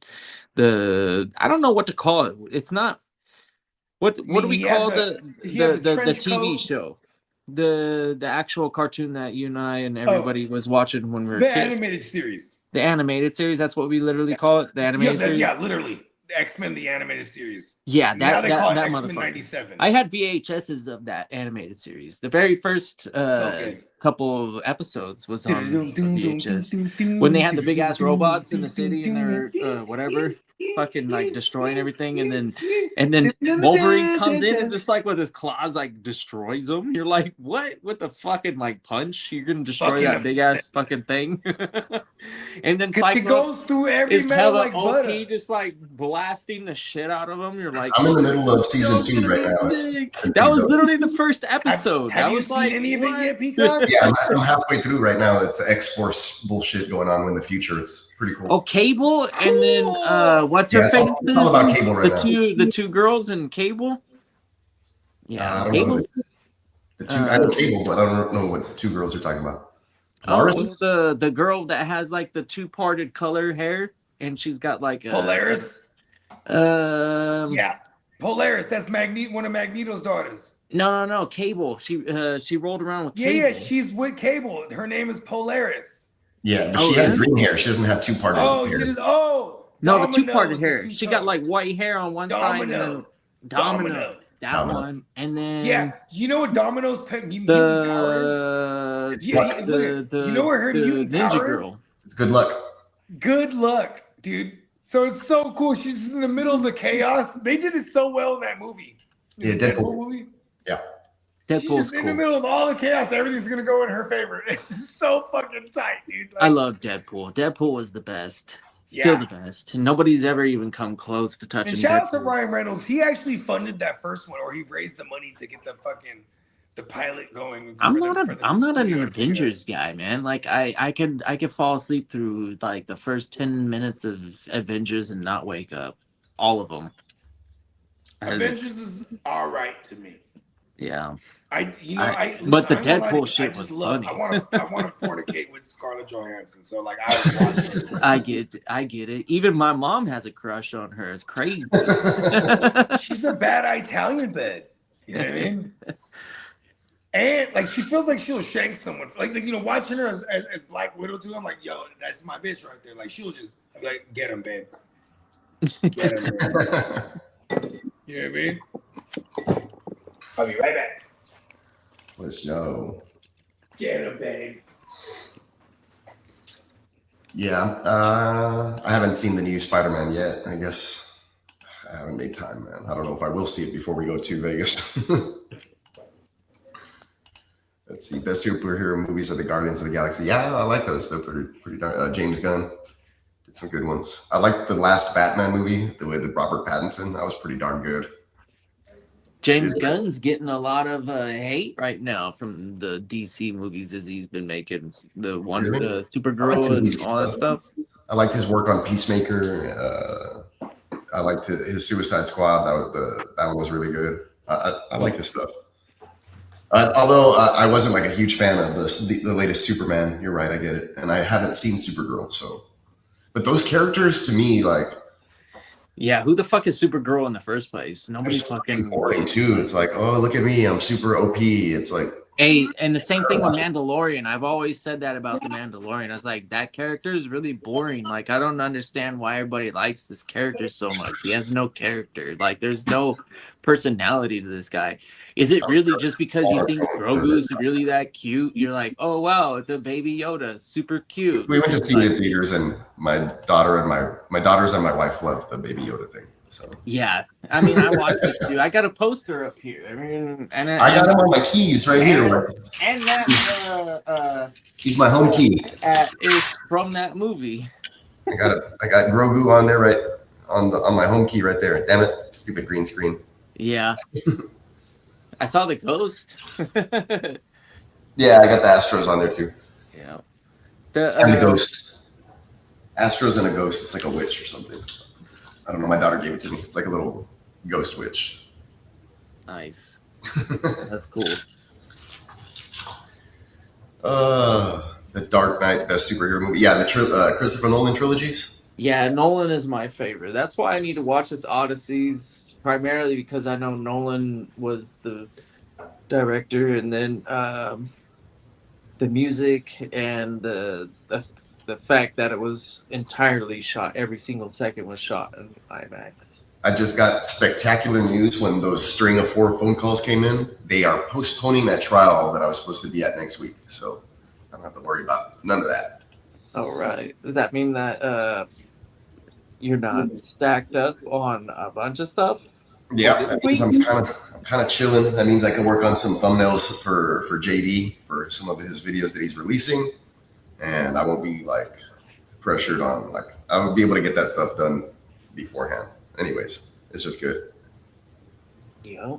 Good to know. Trial for next week rescheduled. Boom. Oh, we got an update from Ear to the Streets in the group thread. Rams wide receiver Puka Nacua left practice with the training staff. Sean McVay says he has no update right now on what happened. And Myles Garrett's dealing with swelling in his knee. Good. I just remembered I hate them. Yeah, reality. You know, Myles Garrett's not. I mean, is he Omega level? Who? Which one? I feel like Puka's an Omega level, but like his weakness is like just the ground. Yeah. That's gonna be my next thing. I'm gonna turn superstar fantasy players into comic book characters, like universe characters. Like a mashup. Like we'll do AFC with Marvel. It doesn't matter. We don't have to do it that way. We can just do Marvel DC characters. You know what would make no sense if we could do an especially because they're blue and yellow, like Puka, but he's like Wolverine. You know what I mean? But I say it doesn't make sense because he's just always hurt. You know what I mean? but the colors make sense, right? Like the colorway. Yeah. Yeah. And he's like shanking a ball or something. You know what? I just had this thought right now for the 32 man, and then you don't have to take this seriously, but. Wait, what if we had divisions and we did do it that way, where it was like Marvel versus DC, and then it was just like in divisions where the division winners faced off in the Super Bowl for the championship. See, I love that idea, but when we did this before with this other like struggling ass channel, right? Like, the thing that sucked is like if you were just the top in the division, like say you might have been just fortunate that you're in a division. Everyone sucks. Or because I was in a division where all the hitters were in there. No. so It's happened not to be that division. way. It's like AFC, so it'd be like the 32 man, where it'd be 16 and Like 16, conferences. not 4 and 4. Yeah, okay. Yeah, I'm it'd not be mad like at that. yeah, I'm it'd be not like mad the at that. 16 versus 16, and the best of the 16s face off. Yeah, and like you know what's Because crazy the way that is, the matchups are, anyways, you're not like like I think, like I said earlier in the previous stream about my last 32 man league. Somebody mentioned that my team was pretty good. I was like, I think it was because of the playoff team. The nature of my schedule. Like I think I had a fairly weak schedule where yeah, coincidentally and there was like or not, Diamond Joe who went through the murders row. I remember his schedule. yeah, I didn't. Yeah, I never like, had all to the put hitters. up a ton of points to win. I had a pretty nasty schedule, and then I was doing it without a fucking quarterback. Thanks, JD. Yeah. Me too. Yeah, my whole team. I had Odunze and Stroud, and I had a bunch of who else did I have? I had J.K. Dobbins. Like my whole team died last year in the 32. 32, I was okay. But you know me, I rarely find myself in the gutter. I don't ever find myself not in contention. I feel like. and then here I am. I don't take Tyler Warren. I take the rookie Price, and then I take Pierce, who's like on PEDs or whatever. Hopefully, and like I'm like, this is just what I do in the 32. I just do crazy shit. You do crazy shit, so I can. Puka's already dead. Hey, yeah, all right. I got Tyler Warren here. Right on, bro. Yeah, sweet. And it's like Kitteh historically makes the smart Gibbs decisions. So Warren when in he the takes them, like, 32 I should have took him. No, me. You know, it's all in you what and is it called? Guchinni and Peacock. Everyone else makes smart decisions except me. Yeah, he took Herbert there, which was I don't think he was on my. I actually have Mahomes over Herbert. He has Herbert being like one of the top 3 finishers this year. Yeah, I still like Mahomes better, especially Rashee Rice is on the field. Yeah, and especially with Eric Bieniemy back. And Ken Walker is a fucking difference maker, man. Right? Like yeah, Ken Walker's a great running back. I think Chiefs is going to be back to normal Chiefs business. Yeah, there's a lot of hype on what these Chiefs are supposed to be, but like, when you'll never hear it on this channel because Lee does the news. You know what I mean? Yeah, but realistically, so like, it's never going to be like, oh, the Queens are looking good, and Rashee Rice bounce is back good. season. You know what I mean? He's not in jail or off the field. Yeah. So like, it's so funny. Even earlier in the show, he's like, "Yeah, the left queefs." Like he was like trying to like figure out something clever. It was like, "Yeah, just call them the pussy farts." You know what I mean? Just change it up, flip it up. Because at the end of the day, too, I think if everyone's putting money like we should put money on the Chiefs this year. I hate them, but we're probably going to get some type of decent plus money on them. Yeah, like, I can see that. I know prior. We talked about the $5 bet on the Browns, which I think is a waste of $5. But imagine if it hits. And then we'll be mad that we didn't put more. And then when it doesn't, we'll be glad we only put that much. You know, though, when we spread the wealth, that's still a nasty payday. Yeah. Think about this though. As long as we go and look at all the the extra plus money, the plus 2000s and things like that, it's never a bad idea to just throw a couple dollars on it. Yeah. Because football is football. Their crazy shit happens all the fucking time. Yeah, week to week, that's definitely a lot of those future wagers they excel and pay the further those teams go too. So it's like, you could bet them to win the division or have X amount of wins, or you could even combine all of it, you know what I mean? And then it fluctuates to how far they go. You know what I mean? Like, oh, if they go all the way, but it pays this much versus, X amount. Yeah, it's a surefire bet when all you got to do is say, oh, I put $5 and then potentially get a million or whatever. Right? What the fuck are those odds? I mean, by movie Yeah, okay, that's fine. It's like, we're probably when talking you buy like a lottery five figures ticket. at minimum if you're betting like $5. Yeah, I'm okay with the lottery. I'll bet 3 figures for a chance at 6. That's All easy. it takes is a playoff berth, right? Yeah. And the odds are stacked against him. I guess Deshaun Watson could all of a sudden just start throwing this ball to these rookies, and then Schwechenbanger could fucking like carry this defense into I mean, it's actually Miles pretty Garrett elite is right really now. bad. Oh yeah, that does suck. But they do have Jared Verse. Yeah. And he's very good. And not Miles Garrett, but obviously a different position. I mean, he is one of those DTs that they can put on the edge too, though. You know what I mean? Yeah, versus a edge. He's versatile. He's an edge. He's not a tackle. He's an edge. Right, but why do they have him listed? And a lot of you're right. He is an edge. Yeah, he's an edge. But in that on that scheme, Baltimore in that division, I am a big fan of Mike Green, and I expect big things out of Mike Green in Baltimore this year. I have a shitload of Mike Green in Dynasty. He better be. Bro, I am thinking that it's gonna pay off quicker than you were anticipating, and you're like, he's in like a bunch of my taxis still. Yeah, you know what else is dope, bro?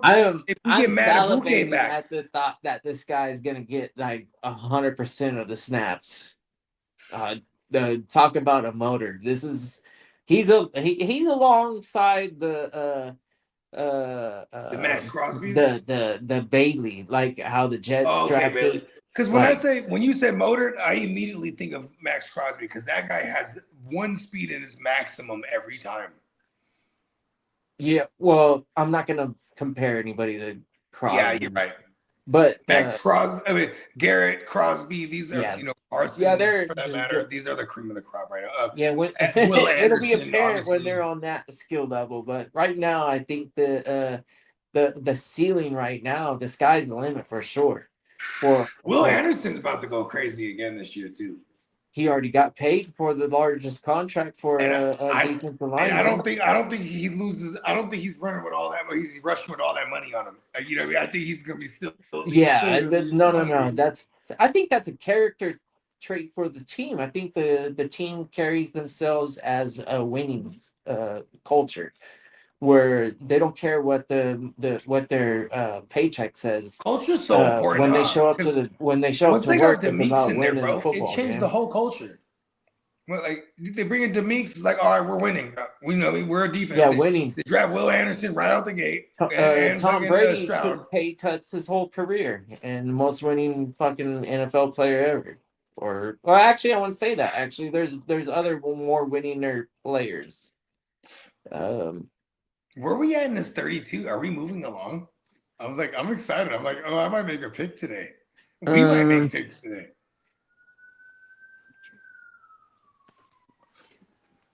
We are on round 5. Pick I made 2 picks today, and I'm probably done. Yeah. There you go.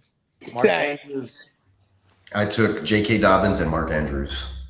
Nice. I feel really bad about it, but make smart picks. At that point, it was just like, whatever's left. I'm not going to reach for a possible guy that could fizzle out. You know what I mean? Like, this guy's supposed to, whatever. It's like, just give me the old boring guys right here. Hey, 100% though. Like, I think more than maybe I wouldn't say more than half. Maybe around half the league still doesn't have a quarterback. No, I think there's only like 4 or 5 guys. No way. Yeah. Let's count them. So we got Candlestick, you, me, King D, Steamboat, Enrique, Ghost Monkey. Oh, okay, yeah, there's more than that. There's like 7. Car Madison, Dennis. Cool, it's hella QBs. Bogey, and then me. There's it's a little less than half. I think for the most part, though, we got a shootout. We're playing quarterback chicken this year. Yo, we're trying to do the who's the worst quarterback to? It's not Brissett. I'm telling you, it's not Brissett. Brissett is not the worst quarterback. It's probably the Watson. It's maybe Watson. Watson or Penix or Tua. I'm okay with having Tua just because he has London at least. Actually, I'm not mad at the Watson situation either, or Shador for that matter. Like, as long as they got weapons, they got Fannin. Hey, Bogey, you're totally selling this quarterback chicken. Yeah, I don't give a fuck. I'll take Kirk Cousins. Whatever. Hey, give me Geno Smith, yo. I want Geno. I love Kirk. I want Geno in the last round. No, don't. You better beat me to him. See, that's when you get mad, when you wait till the end and you end up with the one that you actually don't want. You're like, damn it. Yeah, that's like because that, like for example, but see, that's the thing too, is like those bottom of the barrel guys, they might flip around at one point. You know what I mean? Whether it's a Brissett, and then we see like. Hey, the beauty of this is that nobody can have more than one quarterback, so you'll always have a starting quarterback on your roster. That's a fact. And then depending on the matchup, even a backup quarterback can put up starter quarterback output.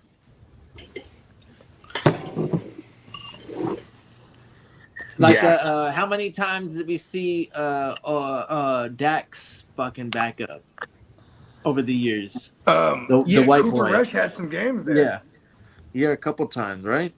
Like if I had like a Kirk Cousins and like, or like say I had a Brissett and he's not doing too hot, and then Dak dies, God forbid. And then Milton's out there. I'm bidding on Milton. And Milton is gonna be nasty. If anybody doesn't, all the Dak owners that you're already on alert. You should be going out and acquiring Milton. Need it. Milton. You need it in your back pocket for I think it's inevitable. Everybody gets hurt, but especially Dak. They all die. It's inevitable. But Dak is like a checkerboard, though. It's like when you're hurt. He's never out for the season, I think, but like half season or. I need Dak to stay alive because I have a lot of Dak and I love him. Yeah. I don't want him to survive in the postseason. That offensive line, it fell apart probably early on in his career. In the beginning, it was really solid. The line that he was a part of was, like the Great Wall of Dallas 2.0. And then they all started getting older over the years. And they retooled this line, though, over the past 3-4 seasons. They're hella good again. Yeah. They're hella good. Steele, remember we had names like I can't even remember their names now. Smith and Taylor and all these fools, they all retired, bro. They're all they're all gone. And that new line though is hella good right now on paper. It's a division that is definitely going to force points on the board. I mean, when you look at who they have to play, like they're, the craziest pass rush they have to go against is New York on paper. And then you have Philly, who schematically with Fangio is just going to always be pressuring the QB. And you have Dan Quinn as well, barring whatever personnel they have, they very aggressive front. And so Dak, that line has to be built to withstand, ferocious pass rush, and it's built that way. So, you guys know who's still a free agent that needs to have a home? Who? Bobby Wagner. Oh yeah, he's gonna. He's gonna go, bro. He's not gonna go to Washington. Yeah, I can see him ending the back with Seattle. Okay, good. Yeah, because we want Sonny Styles to get all the work over there. Yeah, no, I definitely don't see him going to New York. Like, Washington, maybe they bring him back, but it's like they got Louvu. They brought in Leo Chanel. Arvell Reese went to New York. Yeah. And then Sonny Styles went to Washington. Yeah. Yeah. Yeah. And like, oh my bad. I don't know why I thought you said he's going to New York. Not Washington, and then that's Wagner. Fucking, if he went to Seattle, what about Knight? Is Tyrese Knight not middle linebacker? I mean, it's more like it's fucking our guy Thomas over there. What's his name? Drake Thomas.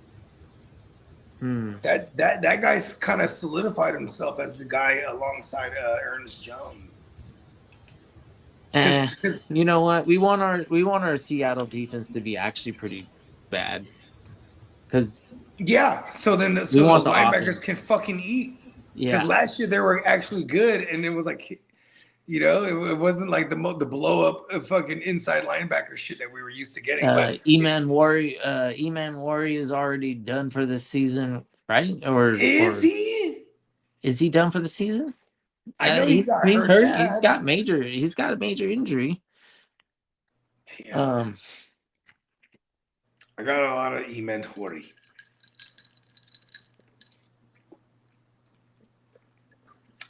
I don't have a lot of Eman Worry. Damn, I've been getting bit up by like he's mosquitoes. past his physical, whatever that means. That's a big step in towards his return, but that doesn't mean anything. On-field activities mean more than passing physicals. I mean, at least like, you know, passing the physical means you can get back onto the field. You know what I mean? That's it. You know, I want to see him in action. See him recover fully. Top of the afternoon, Johnny. Johnny. Hey, Johnny. Almost to Vegas, baby. Single digits. We're almost there, y'all. 100. Just got to survive this work week. Yeah, I'm anticipating some heavy work right before I have to go to Vegas. Yeah, my coworker at lunchtime was like, all right, man, see you Thursday. And he just takes off. He's like, I'm going to Austin. I'm like, what the fuck, dude? Not on the calendar. You didn't tell me shit yesterday or today. Like, he just fucking up and takes off. Like, see, that's ridiculous. Just punch someone in the throat. That's grimy. If only I was a mutant like a Nightcrawler, I could just be invisible and just like wow. Just teleport. Well, here's the thing. Like, he could have told me that shit, like, because he was just waiting around. And it was like 1:30. He's like, when's this guy gonna take lunch? And then he just leaves. I'm like, fuck, dude. He didn't even tell me I could have. Like, he didn't even let cover for me while I could have gone to go eat something. Right? Just going up. Hey, you're going to Austin? Bring me back fucking Austin barbecue. They have good pizza. Bring me back a pizza. Don't bring me back anything. Bring me back some Austin pizza, damn it. The brick-fired one. The brick-fired one. Right? Yeah, those are good joints. Here's the thing. Like, if I was ever on a team, right? Or whenever I am on a team, you know, you hold your part. That way, anytime you can't hold it down, someone else got you. And vice versa. It doesn't go the way we're like, hey, look, I'm out of here, man. Good luck. You know what I mean? And I get it in the workforce, I guess, where everyone's just looking out for number one, right? Yeah. But, you know, it's just another forms of greed. It's wild. Yeah, and like being a non-greedy person, right? You're feeling like if someone's taking advantage of you, it's like, sure, motherfuckers. You know what I mean? But when you're good too, and they suck, they like bank on you. Like they take, you know what I mean? It's another form of taking advantage. They're like, he got it.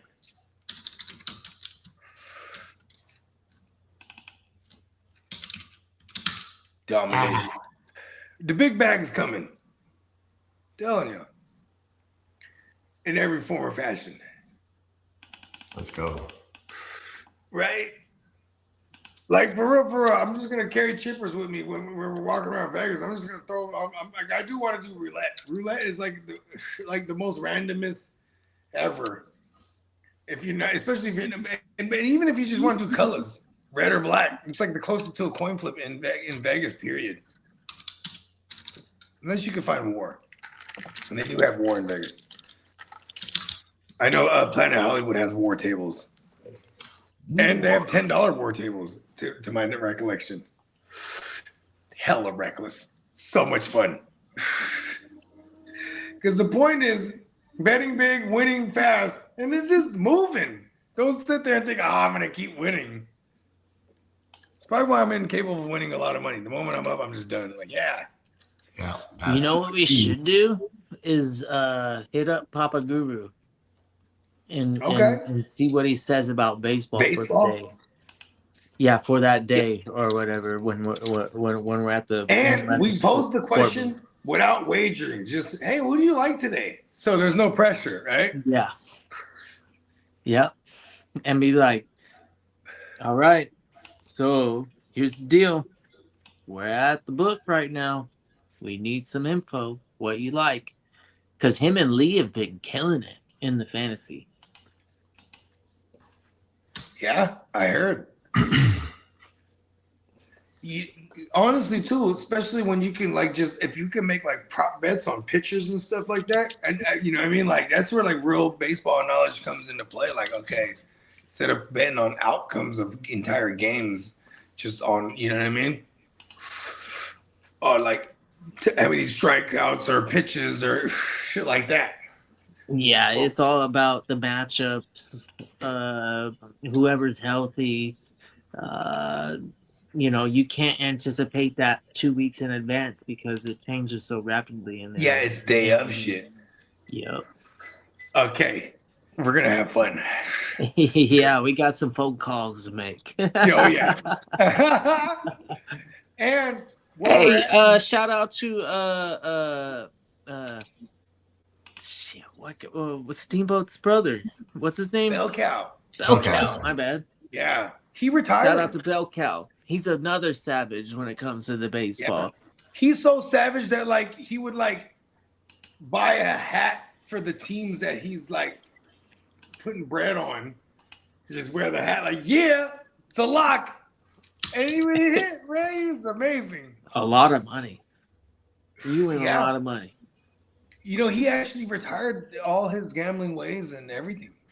Yeah, unfortunately, because that's why he's not in some of these leagues with us. Yeah, he was just, I know. I'm gonna miss the Bell Cow. He's awesome, but I'm happy for him. He's just like, I'm just not doing any of that. Yeah, get your shit. All right. To each their own, man. I don't know. I'm always gonna be in. I'm locked in. I'm a lifer. Me too. I don't think I can. I would have to absolutely hate football or something. Something would have to actually happen like that. I mean, like, consider this. I was a fan who lost their hometown team. And Peacock can kind of relate, maybe, if he was an Oilers fan, right? And then all of a sudden, you're like, what do I have to do now? And you're like, I don't want a bandwagon. To me, I was like, so he's like, who's the shittiest team I can go to? I was like, it's either be a Rams fan, which isn't the worst thing in the world, but they just did the same thing to St. Louis, and they dipped out on LA and all that stuff. And then I'm like, New York, they dipped out on New York, but like in a respectable manner, because everybody that works in New York lives in New Jersey. So I'm like, that's okay. The Meadowlands is closer to home. So, you know what? And the fan base, they deal with the heartbreak the same that I feel like the Chargers fans used to, when it was high hopes for the Chargers every year for a long time. Jets for a period of time, they were, and not too long ago either. What was it? 3 years ago? When we were, when we were fucking, when Aaron Rodgers, oh my God, remember we were like favorite to win the AFC. in some pundit circles, it was crazy, right? And we're not too far off. It's a quarterback away. I'd like to say if I'm Frank Reich as an offensive coordinator, I take it for what it is. The training camp is training camp. I'm not scared by the 6 picks. That doesn't mean anything to me. Sorry, Lee. That announcement didn't shake my boots. I still think that Geno is the best quarterback that we could have asked for at this moment in time. Outside of Baker Mayfield. $50 million? Yeah, I'd do that. 3 years, 150. Do like a 120 guarantee. Or let's see, let's start at like 115 and then see if we can get to. But if he wants more guaranteed money, then would he fork it over in front of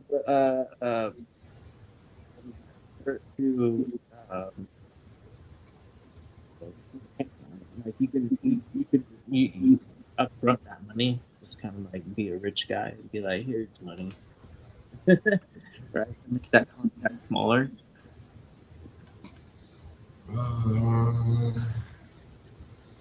It's called a signing bonus or some shit like that. Like the signing bonus would just be like astronomical. Be like a big payday. You get a year's salary in 1 day on a signing bonus. Do a signing bonus. That's how I would move my money if I was a billionaire. I do a lot of signing bonuses. Right, signing bonuses. I'm signing bonuses. A lot of these, because I'm a billionaire that wants to win trophies. Because I got so much money tied up in everything else, making bread everywhere else. You know, I'm in this NFL business to put up a championship, and then eventually, you know, with like, hey, these cities that make championships, they like Kansas City, they're gonna get a new stadium.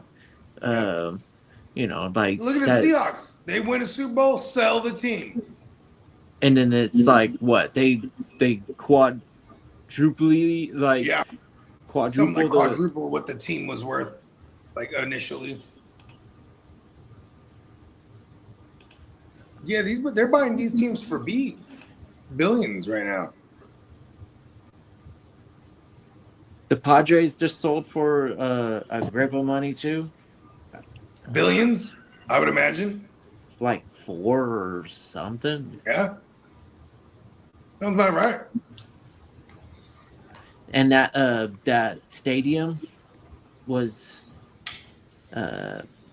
Imagine if Uncle Jerry, and it only cost like $400 and some odd million, which is crazy in terms of like an actual venue, a high caliber venue that's actually like regularly voted as one of the best places to watch a sporting event.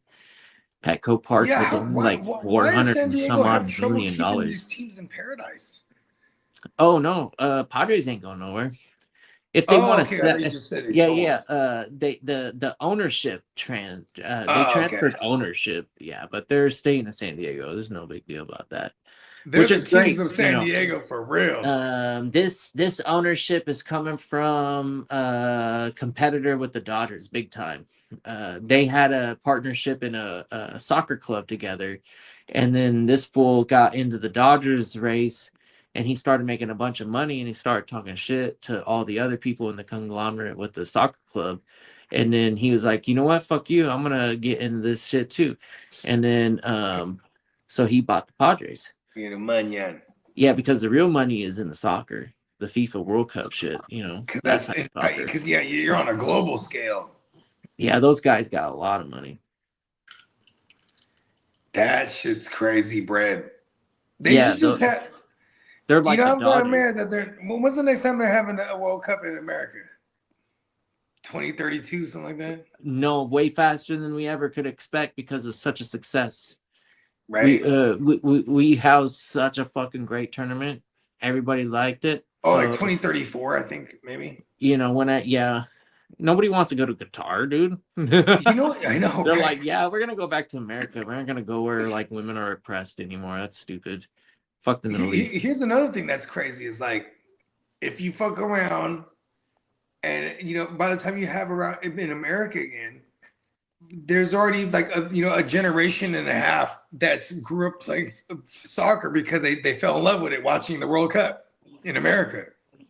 You know what I mean? Like it just births new you know what I mean? Like I bet you right now the average internet troll, the 18-year-old might be a Chiefs fan. If he might start liking football when the Chiefs got good, and there's like, I love Patrick Mahomes, I'm a Chiefs fan. You know what I mean? Yep.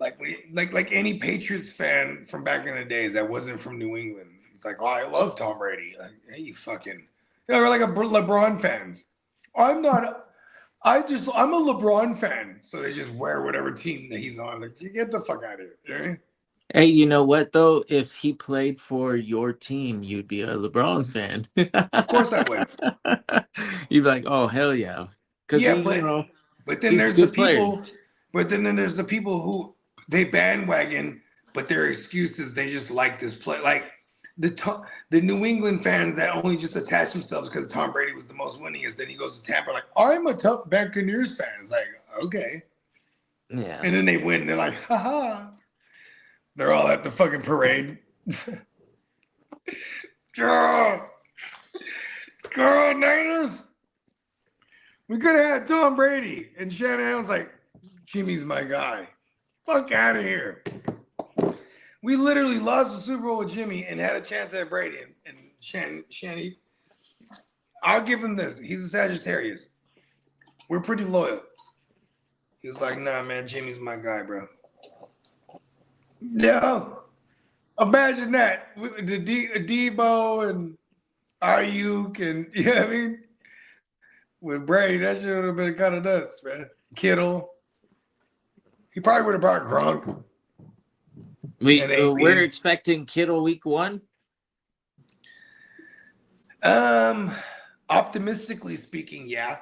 That would be fun, right? You gotta remember like, bam, week 1 on your fantasy lineup. Like all of a sudden, as a guy, I know.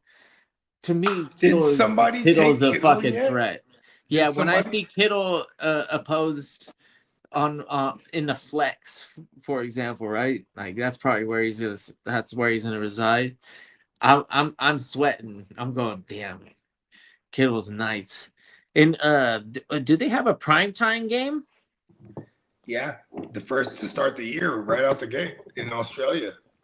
Yeah, daytime Australia featured Kittle tomorrow game, and we're definitely gonna ball out on a primetime game, bro. He might have Aborigine roots, and he gets onto his native soil that he doesn't know where he's from. He's like, oh my god, I feel something, and he becomes Omega level Kittle. Nah, shout out to Kittle. He's He's just one of our favorite players, period. Yeah, Kittle, Mark Andrews, and Travis Kelce for the longest time now. And there was a little chapter there for Darren Waller too, where it was like, man, Waller the baller was going crazy. Like he was a part of that little crop there, you know what I mean? Yeah. Going back to like 2018, 19, 20, 21. Yeah, because Kittle was the rookie in 2018, and he went right out the gate. I don't think he was 1,000 yards. He definitely wasn't 1,000 yards, but he had like 8 touchdowns. It was crazy. Yeah, those 3 guys, though, specifically Kelce, Andrews, and Kittle, each of them have finished as tight in one. At one point or another. Yeah. Mark Andrews, too? Yeah. Wow. Yeah, he was tight in one probably like 3 years ago, I guess. No way. Let me see. I'll pull it No way. Yeah. Yeah. Really? Wow. Yeah. So right before the Laporta year, it was him. It was, let's see, 20. Because remember, not Laporta. Yeah, what like Laporta going? Oh no, Laporta wasn't one. You're right. Damn, for real, he might have been one. Because I feel like you got to go back to like 2018, 19 era. He's been playing in the league for a long time. I don't know which year it was. Yeah, 2018. Since 2018. There you go.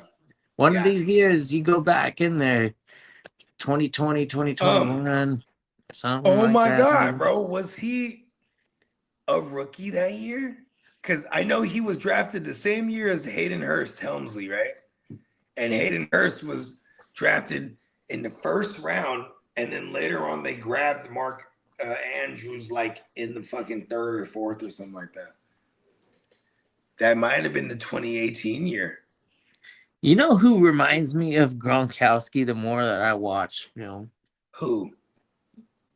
Brait? Loveland. Loveland. Oh, okay, I can see that. I think I didn't think of Loveland is Loveland gonna. initially because I was just trying to think of like someone who's boring and can block most of the time too. Like, because then if not, it's Kittle. If you ask me, like as far as like the blocking aspect of things, like you know, when as a tight end, throwing fools out of the club, just blocking them right to hell, right out the sideline or right, whatever they got to do just to clear the path.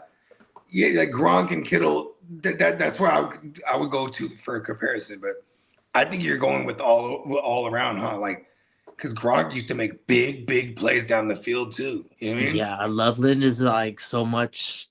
He's got so much size advantage. Yeah, because Kittle's like not. once you start getting big. down He's like the field. 6'3". Once you start getting down the field, you're like, why is he wide open? And it's like, oh shit, who's gonna? Because he's fucking huge mangus. Pause. Yeah, you're like, well, who's gonna stop this guy? Fuck, he's all the way already down like 30 yards. This guy's 6'4", 6'5", 260, and running like 4.7, 4.6 40s, and just like, oh man, no way. And then Tyler Warren is not like that at all. Tyler Warren is a big slot. I like it. So he's like Isaiah Likely type. Yeah, exactly. Like just like you're not really gonna expect. Yeah, not a traditional he's a like, giant on the ball receiver. Yeah, exactly. But also too, they use him. The way they use him in the backfield too, so it gives them a little extra. They do. X That's factor. awesome for fantasy. I really like Warren. I like a lot of tight ends. I'll give you price for him. Let's just make it right. Nah, I won't do that. Oh, man, you're right. You're right. I wouldn't. I already, you know why? Because I already solidified my running back by taking Gibbs. It's true. I don't ever have to start it. And then you solidify, and then you got two good ass fucking high floor receivers with Pittman and I think Wandale. so. You know, Pittman. I'm pretty comfortable with Wandale Robinson. I don't care who's throwing to him. I think he's no. Listen, he's gonna be in the same exact system he's been in his entire career. Like he's literally following the coach. Like I almost took him over Godwin, but I felt like it was irresponsible because of my love for Godwin. But I'm like, damn, like fucking Wandale is like 100+ like receptions, like as long as he's healthy, like you know what I mean. And you know what? Even if the yardage isn't there, like in this format, that's gold. You know what I mean? Yeah. On a week-to-week basis, like. If we're getting 6 receptions, 7 receptions, and even if the yardage isn't there, that's still 14 points. You know what I mean? Yeah, exactly. That's what I'm playing with Pittman. Those are my 2 picks. I was right? angry Robinson when Dennis took.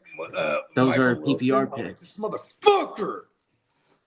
Yeah, Dennis is always a strong drafter. Yeah. Getting Michael Wilson. I really wanted to get Michael Wilson. When someone took Marv, I was like, no. I was like, it's Why? going to trigger the Michael Wilson guy now. You know what I mean? I'm not sure why you would even be in on Marv. I don't know, but I knew outside of him having the same name. It's the nature of the ADP. So like if Marv is ADP is higher, the moment someone drafts him, someone goes, "Oh my God, Michael Wilson's the better one to have." Then they immediately think of him. You know what I mean? It's like when someone took Coleman earlier song, and then Peacock, what the fuck, JK. You know what I mean? Like whether or not he was targeting JK or not, if he wasn't, I would trigger the thought for me. I'd be like, why is this guy taking Coleman? I'm taking starter. Boom. You know what I mean? Or at least the guy they're naming the starter right now. Bernie Mac, I'm starting to be concerned with my evaluation. Why is he on Marvin Harrison? Listen to this. Bernie's one of the smarter guys. Like, over the years, we've been going to war with him for like about 6 seasons now. It's like season 6. Yeah. But here's the thing. I uncomfortably have like shares of Marv in leagues all of a sudden. Like, right? And he's been steady trying to trade for all my Marv shares everywhere. So when he took Marv, I was like, oh, okay. Because he took it over Brian Thomas. You would trade Marvin Harrison for Brian Thomas right now. I would have done that. Yeah. Anybody that offers up Brian Thomas Jr. and you want to do a 1-for-1 for Marvin Harrison with Bogey, he just right now said it might be not a 1-for-1. If I have any inkling that they value, Marv more, and I have Marv, they're saying Brian Thomas plus. Say you were dealing with a boss cat, and they were like, "Nah, bro, I know. Okay, it's this or nothing." And I'm telling you, here you can have Brian Thomas. Brian Thomas is far and away a better talented receiver, and you would do it every single time, right? I'm everything I'm gonna say has nothing to do with Trevor Lawrence. Not only is Brian Thomas more talented, but also the system he's in with Liam Cohn, like it's gonna pan out. I believe it. Yeah. Well, that's because you're Shanahan. We'll do the Shanahan. McVay. Yeah, he's a McVay. Yeah. We like Liam Cohn. We also like the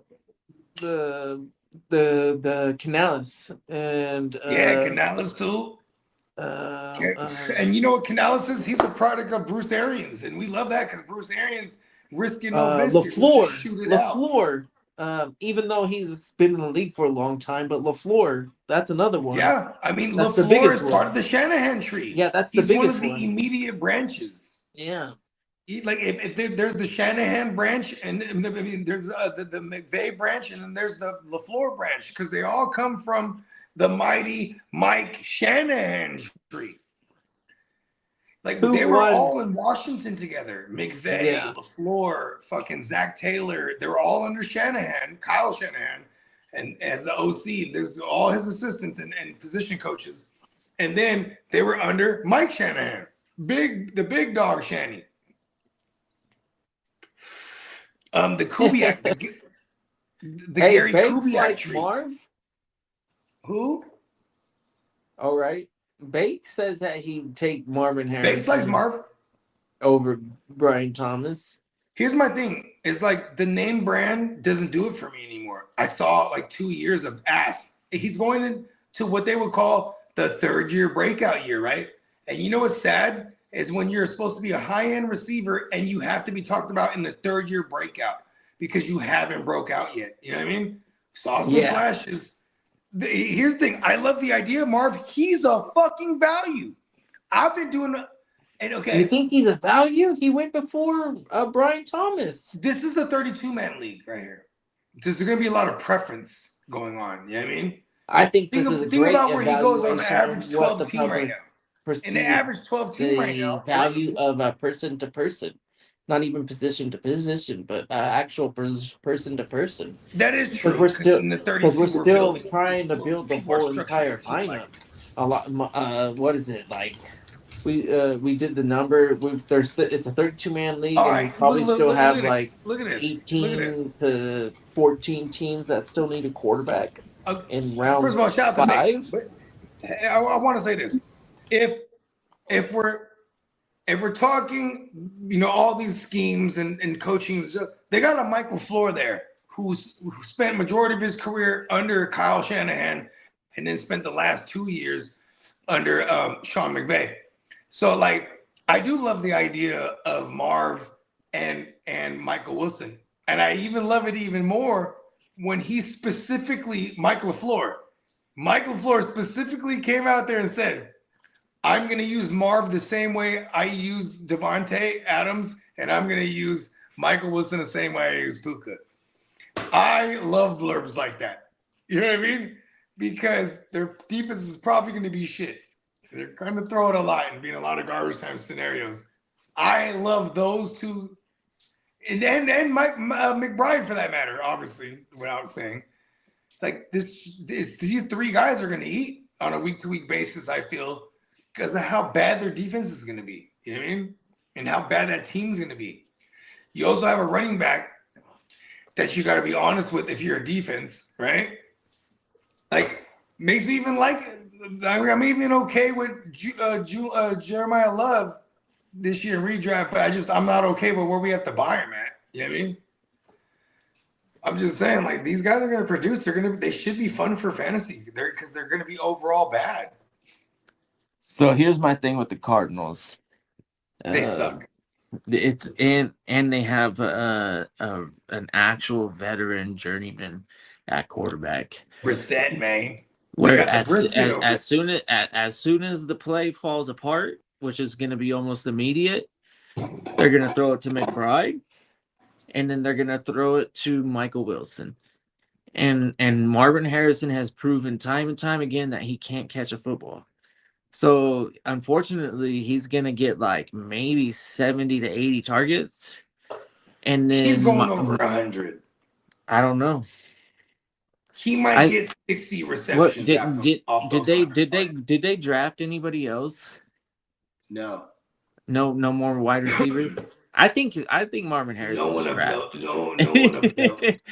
They took a running back. Which says a lot about Mike LaFleur coming from that scheme. And then give me a bell cow. Look at Mike LaFleur about it. That look at it. Hold on. Connor was the RB1 over there. Kitteh. Who was there when y'all drafted Breece Hall? Who was there? The person that drafted him? Yeah, who was the OC? Mike LaFleur. Oh, okay, yeah. So it doesn't surprise me when he's like, now he's the head coach. He's like, give me Jeremiah Love. Like, but that's gonna open it up for everybody else. Is what I'm saying, though. You know what I mean? They have And for fantasy purposes this season, I'm not too high on Love. I'm not super excited. You know what you saw? I don't think he's gonna see as many stacked boxes as a bad team would. Yeah, I think what we got out of Jainty is what we would expect out of Love. And then where you're drafting on Love right now, it seems like it reminds me of Jainty last year. A little bit high. Jainty still kind of has a lot to prove because that whole Raiders thing is still, I think, built through Bowers in fantasy and yeah. I think that's the only one that I want. I low-key love Jainty this year. What about Tucker? Do you like Tucker? Do you like Tucker at all? Maybe. I have Trey Tucker in the fantasy league. I've been trying to get rid of his ass. Yeah, not at all. Yeah. I'm a Naylor guy. Bowers. I'm a Naylor guy because Kubiak was there in Minnesota with Naylor, I think, if I remember correctly. Naylor? Yeah, I'm off. Kubiak was there with Kevin O'Connell at one point, but Naylor was there after, and so he knows the system, theoretically. That's why I like Naylor. If I'm going to choose a garbage receiver over there. Yeah, I'm done. I'm all right. I'm all right with that. And Naylor is actually flashed. Because here's the thing. Trey Tucker is new Gabe Davis to me, where it's like, this guy's flashed in year 4, but it's like, okay, what are you gonna like? Are you really gonna break out in year 5? You know what I mean? Oh, what about the two Thornton, and then there was another one, right? The white guy, the best around. Yeah, you're the best. Like his brother died or whatever, and the sob story, it's just whatever. Oh no, I don't know. Oh shit, for real? I don't know what. Yeah. Yeah, sob story thing on him, and then everybody was like rooting for him, and then he pulled through, and everybody's like, "Yay!" And then Little got stories some like draft capital. Yeah, around. yeah, and now he's in the fucking NFL. He's in the league, and he's like, "Oh no, this is Has hard." anyone That's tried how to it do the was when I crane got kick on the stance field in on the beach? college. I was like, "Oh no, these guys are way bigger.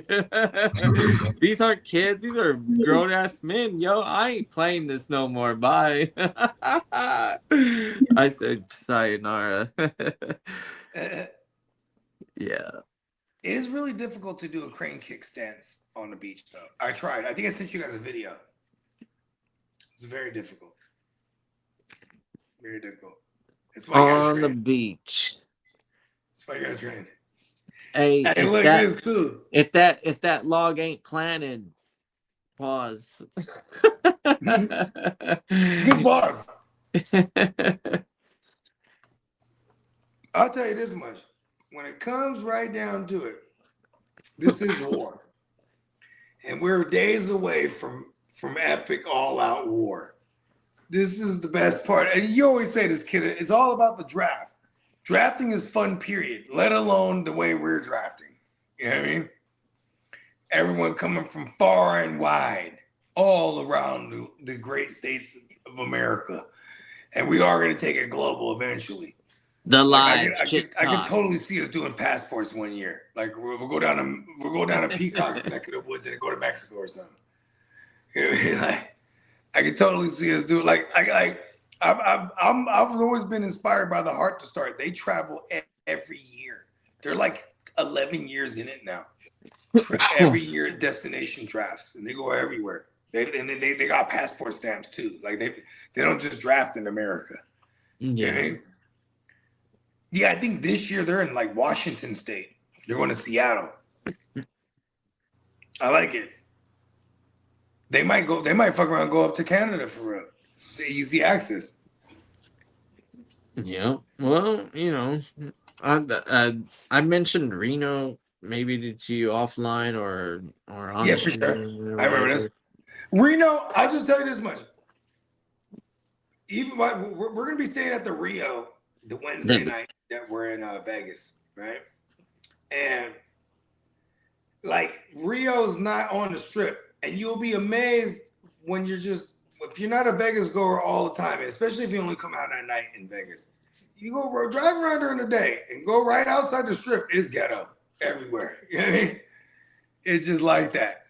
So it's real hood where we're at Rio for a night, but like I love it. It feels like a home. But at the same time, too, see, this is what I'm saying. You go anywhere, right? It's going to be grimy in these certain type of areas. You know what I mean? Because it attracts a certain type of individual. You know what I mean? When you got casinos, you're going to have the gamblers, obviously. Then you're going to have the dealers because the gamblers got to stay up. And then you're going to have the crime because of the dealers. And then you're going to have the people robbing the gamblers. And it's just, it's just an ecosystem. Right? That's why they call it Sin City. One day, we'll go to fucking, what's the joint in China? Macau, bro. Macau. Yeah. The cool thing about Reno, as opposed to Vegas, is that it's not 1 billion degrees in Reno. That is true.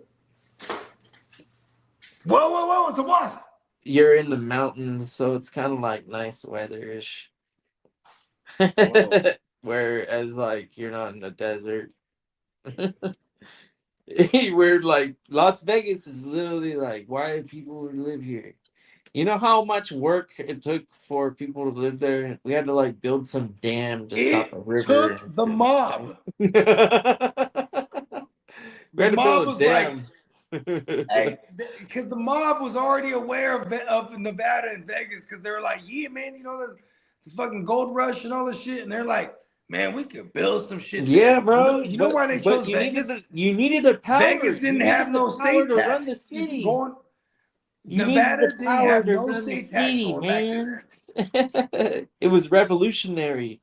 It was Bugsy Siegel, bro. Bugsy the Siegel, Meyer Lansky. These motherfuckers was like, "Yep, we're getting right into Nevada because Nevada didn't have no state tax." So they're like, "We could build all kind of shit and launder all kind of money here and make it a destination spot."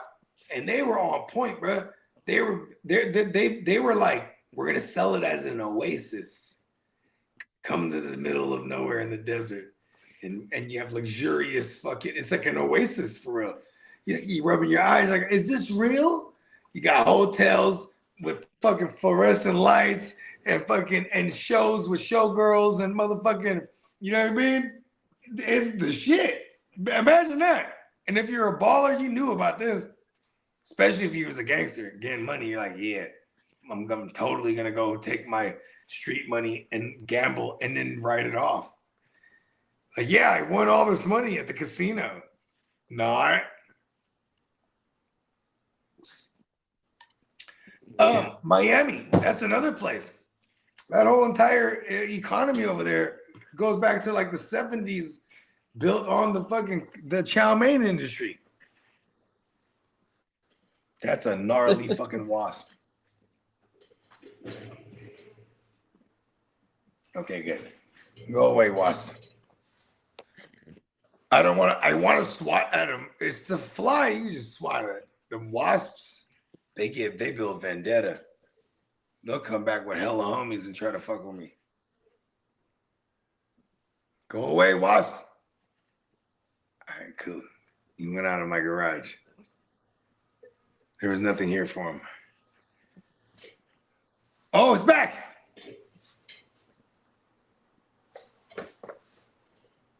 Okay.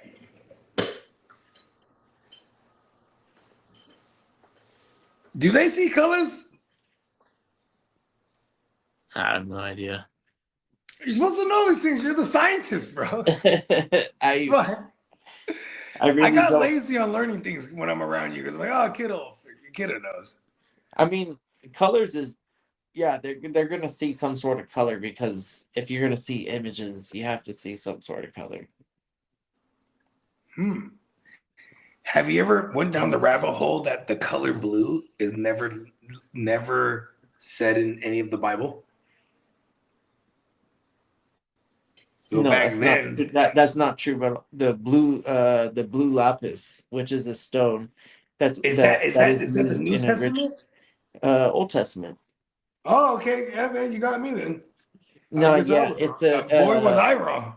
There is a stone, and that it is perceived as one of the items that you can personally carry with you to kind of like guide you, even in the afterlife. So you would be buried with stuff like this. You know? Yeah. Lapis. I think it's LAPISZ or something like that. Something like that, I think. That sounds like an ill rapper name. Like a crip. My name Blue Lapis, cuz. Yeah.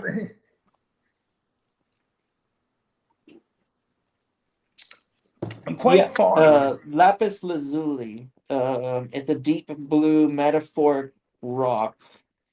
Prized since antiquity for its intense color, royal appearance, and golden pirate flags. But in Christianity, it's like a like if you go into like Catholicism and stuff like that, then it's a Catholic thing. Some of like the Gnostic versions of. Well, because Catholicism and Gnostics, they address everyone else outside of Jesus. Yeah, it's called it's called the biblical blue stone of the throne. Anyway, hey, that was kind of gassing right there. Biblical blue stone of the throne. I would like to that'd be an ill chain, huh? Challenge you to pursue it in a market or something. And if you come across it, go ahead and scoop it up. If you're strong in the faith. I ain't gonna hold you. If you're strong in the faith, this is something that proves it in the afterlife, more or less. I want to do if you want to go into the old ancient Judaism version.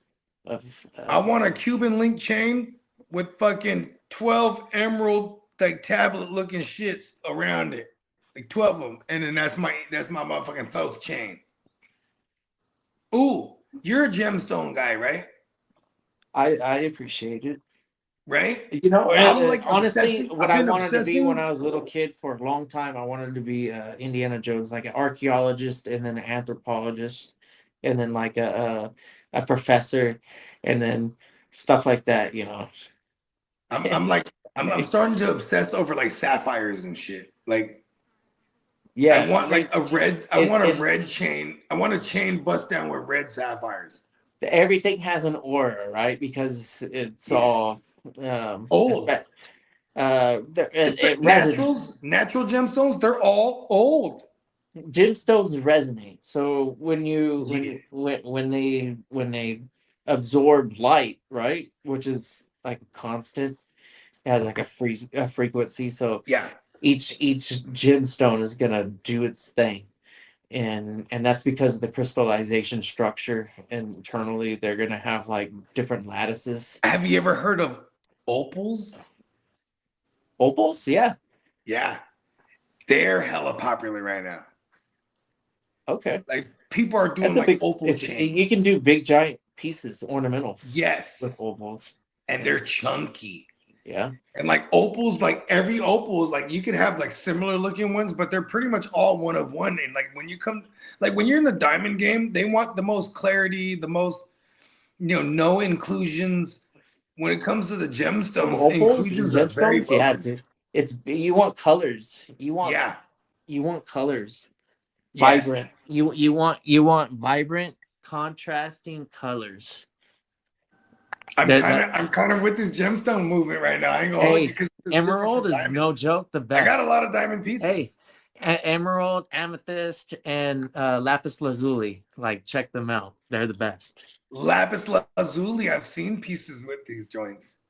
And that's what that's I'm with the emeralds all day. That's that blue crystal stone that I was just talking about. That I like. You should take. You know what they're doing You right should now? literally carry with it. You're supposed to carry it with you. So if you die and you have it with you, it helps you in the afterlife. And you're word. That's what the Egyptians were talking about. Yeah, you carry it with you because when you die. And you said this the amethyst. Huh? Amethyst? Amethyst? No, I don't know about amethyst, but lapis lazuli. Oh, amethyst is the purple joint. In Judaism. Yeah. But what were you talking about though? Which stone is this? Lapis lazuli. Oh yeah, the lapis lazuli, bro. Oh, that's hard. Yeah, you want to carry it on. They be having different colors too? No, it's gonna be blue, like a royal blue. It's only blue. It's a royal blue. Ooh, so it's a deep blue. It's like it probably gives it a lovely little purple hue. See, this is what I'm saying. Like, I've been getting into natural gemstones. They're gonna hit, bro. Like they're hitting like more than most diamonds these days because the lab grown diamonds and the world of moissanite, they've kind of fucked up the natural diamond market, right? Make a long story longer. It helps. They're also it helps doing the men's market, right? Yeah. The boyfriend and husband's market. No, that's a fact. Yeah. Because these are it's the men who want to rock the diamond shit. Yeah, or buy gifts. I'm women. No, here's the thing. Women, they kind of control the game. I mean, they're the ones that they've been on the gemstone shit forever. Like women's, you know what I mean, like rubies and sapphires and topazes and like because they like pretty shit. You know what I mean? So it's hella funny because nowadays, now the gemstones, they're it's the rarity in this. And for me, I don't give a fuck about rarity. I'll go straight to synthetic. Like if I can get it cheaper and get whatever look I want, like I want like these synthetic sapphires are going crazy. Like I can get like all red. Like if you wanted to get natural red sapphires, you're spending hundreds of thousands of dollars. Oh yeah. If I can get them synthetic and any sapphire. Yeah. Yes. Like you have a chunky sapphire, like like 10 carats, bro. That's fucking crazy, bro. Yeah. I like I'm preferable to a blue sapphire myself. You like the OG sapphires. Yeah. How it's supposed They're to look. beautiful. You know me, I like the red. Any kind of red stone I can find, I want it. Yeah. I mean, like the best red is a ruby, bro. Bar none, bro. And a beautiful and ruby. Rubies and sapphires, they're so only magnificent. Yeah, but see, here's the thing though, it's like rubies don't have that refracto like quality. You know what I mean? Like a ruby, it looks nice, but a sapphire, a red sapphire, that's gonna hit when the light hits it. Well, they have blood diamonds. Maybe that's what you want. Okay, you ready for this? So red diamonds are the rarest out of all the colors you can get. There's probably there's probably less than 30 existing natural red diamonds in existence known to man right now. And when I say in existence, known to man, because there might be more, but they're not qualified to be considered, because the De Beers and the GIA globally, they control all the markets. So imagine if there might be other actual red diamonds in existence, but they're not registered. So the few that exist we're talking about, you're paying $1 million plus a carat. So if you have like, not even a carat, you're paying like $5 million a carat. So it's like if you have a 2 carat red diamond natural, you're talking about $10 million here on the starting. And most of the time they're auctioned. So like people bid on these joints. Look it up, bro. It's hella crazy. Because remember I have that black. I have the black gold with all the black diamonds on it. Yeah. Right? At one point, remember I was telling you I wanted to get the class in red diamonds. Hey, the black gold is probably more rare than the black diamond. Well, it's not.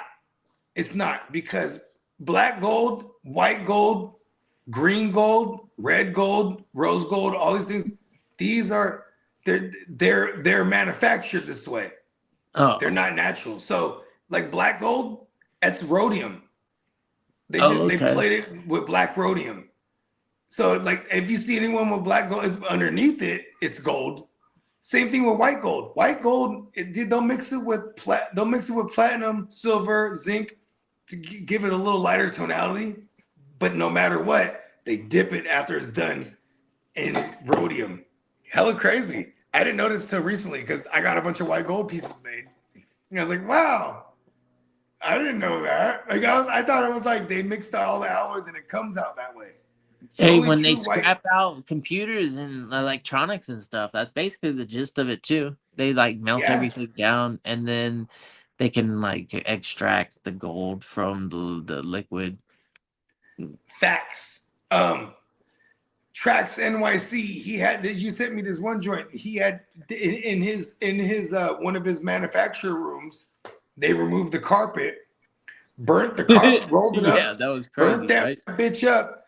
Then all the ashes, they take all the ashes, then they put whatever solution to bring the gold back to fucking whatever form. And then all of a sudden, he had a kilo of gold. It was like, what the fuck? This was just. He had $70,000 of gold flakes in his carpet.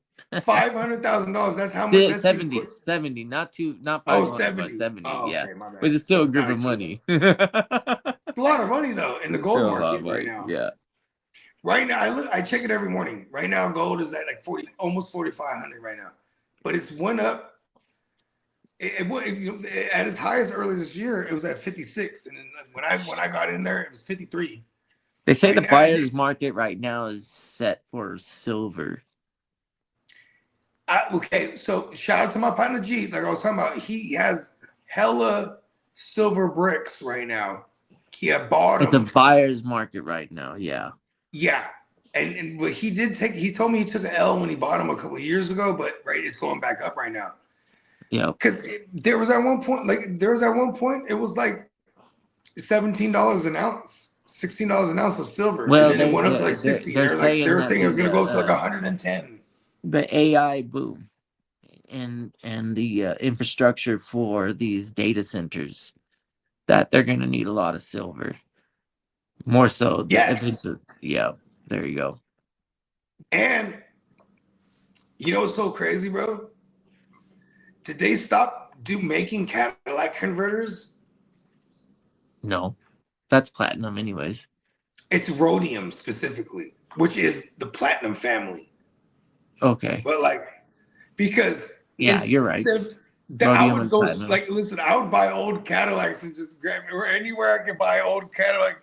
Actually, people know they're on the game because you sell them joints, them scrapping for hella much. That metal is hella pricey because of it, not only for the car industry, but they for the jewelry industry, rhodium. That's how you make white gold.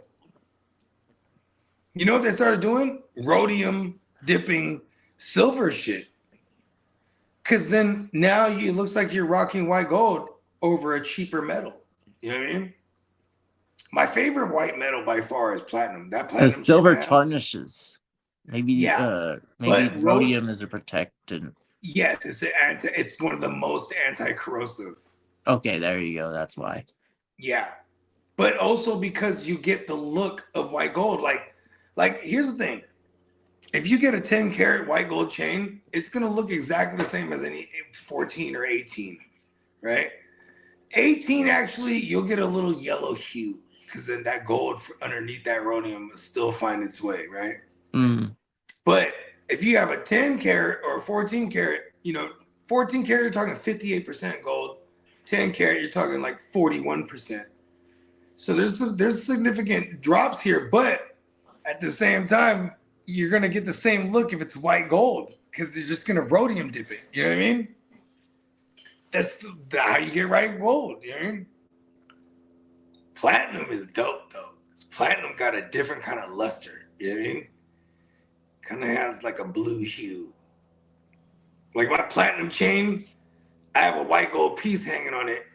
And the white gold, it stands out from the platinum because it's like, it just looks so different. Like where the platinum stands out, I should say. You know what I mean? There's a different luster on it. But to the naked eye, regular, it all looks the same, bro. White metals. Gold right now gold is the look right now because it's a status, right? Because gold is so expensive. You know what I mean? Like, you're a boss if you're rocking gold, like yellow gold right now. You know what I mean? I'm a white metal guy, so I don't give a fuck. But I do love the yellow gold look.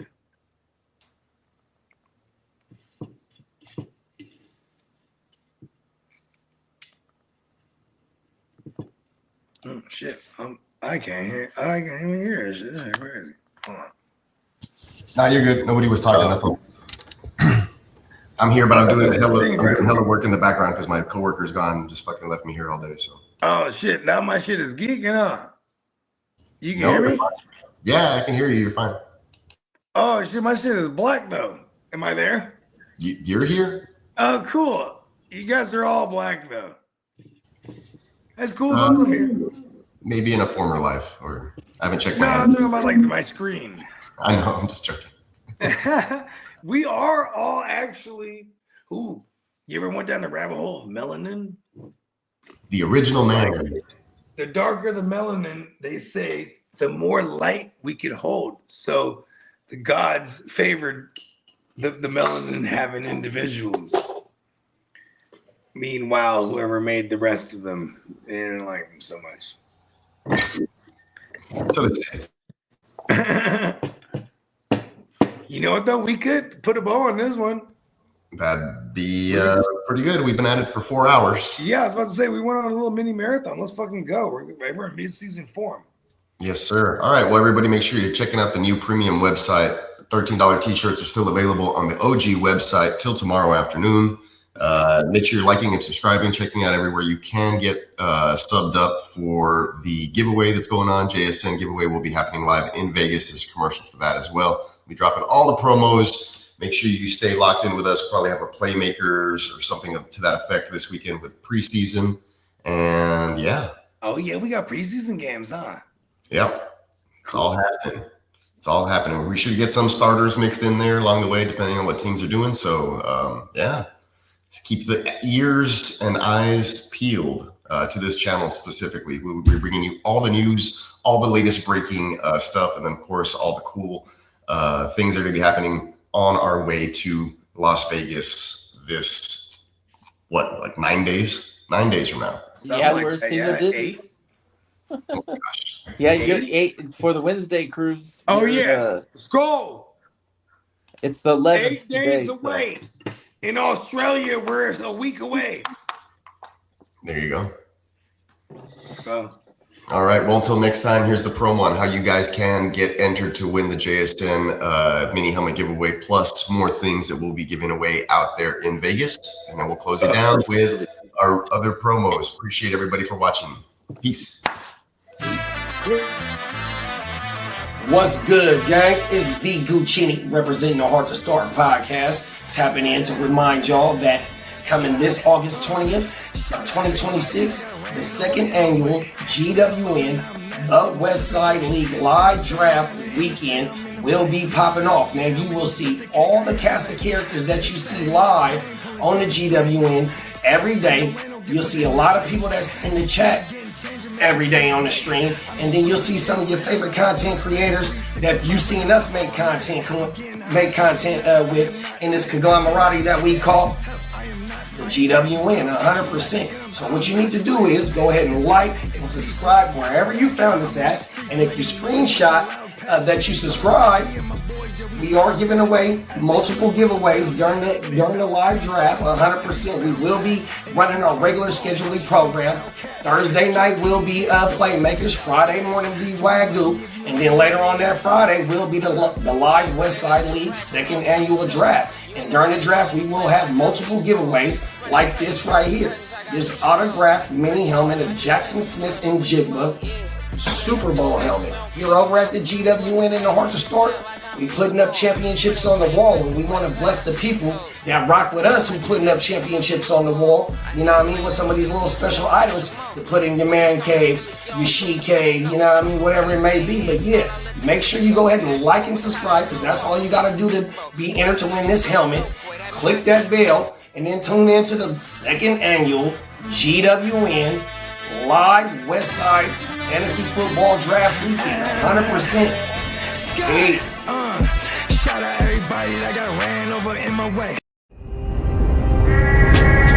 Vegas, get ready for the ultimate draft. GWN. The GWN. The GWN. GWN draft. Westside League shit, baby. Westside League. Westside. It's Westside League. Westside Draft. Westside League draft. Westside League live draft. Your boy Neon Peacock here. This is Johnny Mittens. This is Bogard Scott-Free, a.k.a. Metatron. It's your boy Primetime Derek. It is the Crooked Commish here. Ginger Ninja. It's the reigning champ of the Westside League live draft weekend, aka the Guchinni 2026 Las Vegas, the Westside Fantasy Football Draft.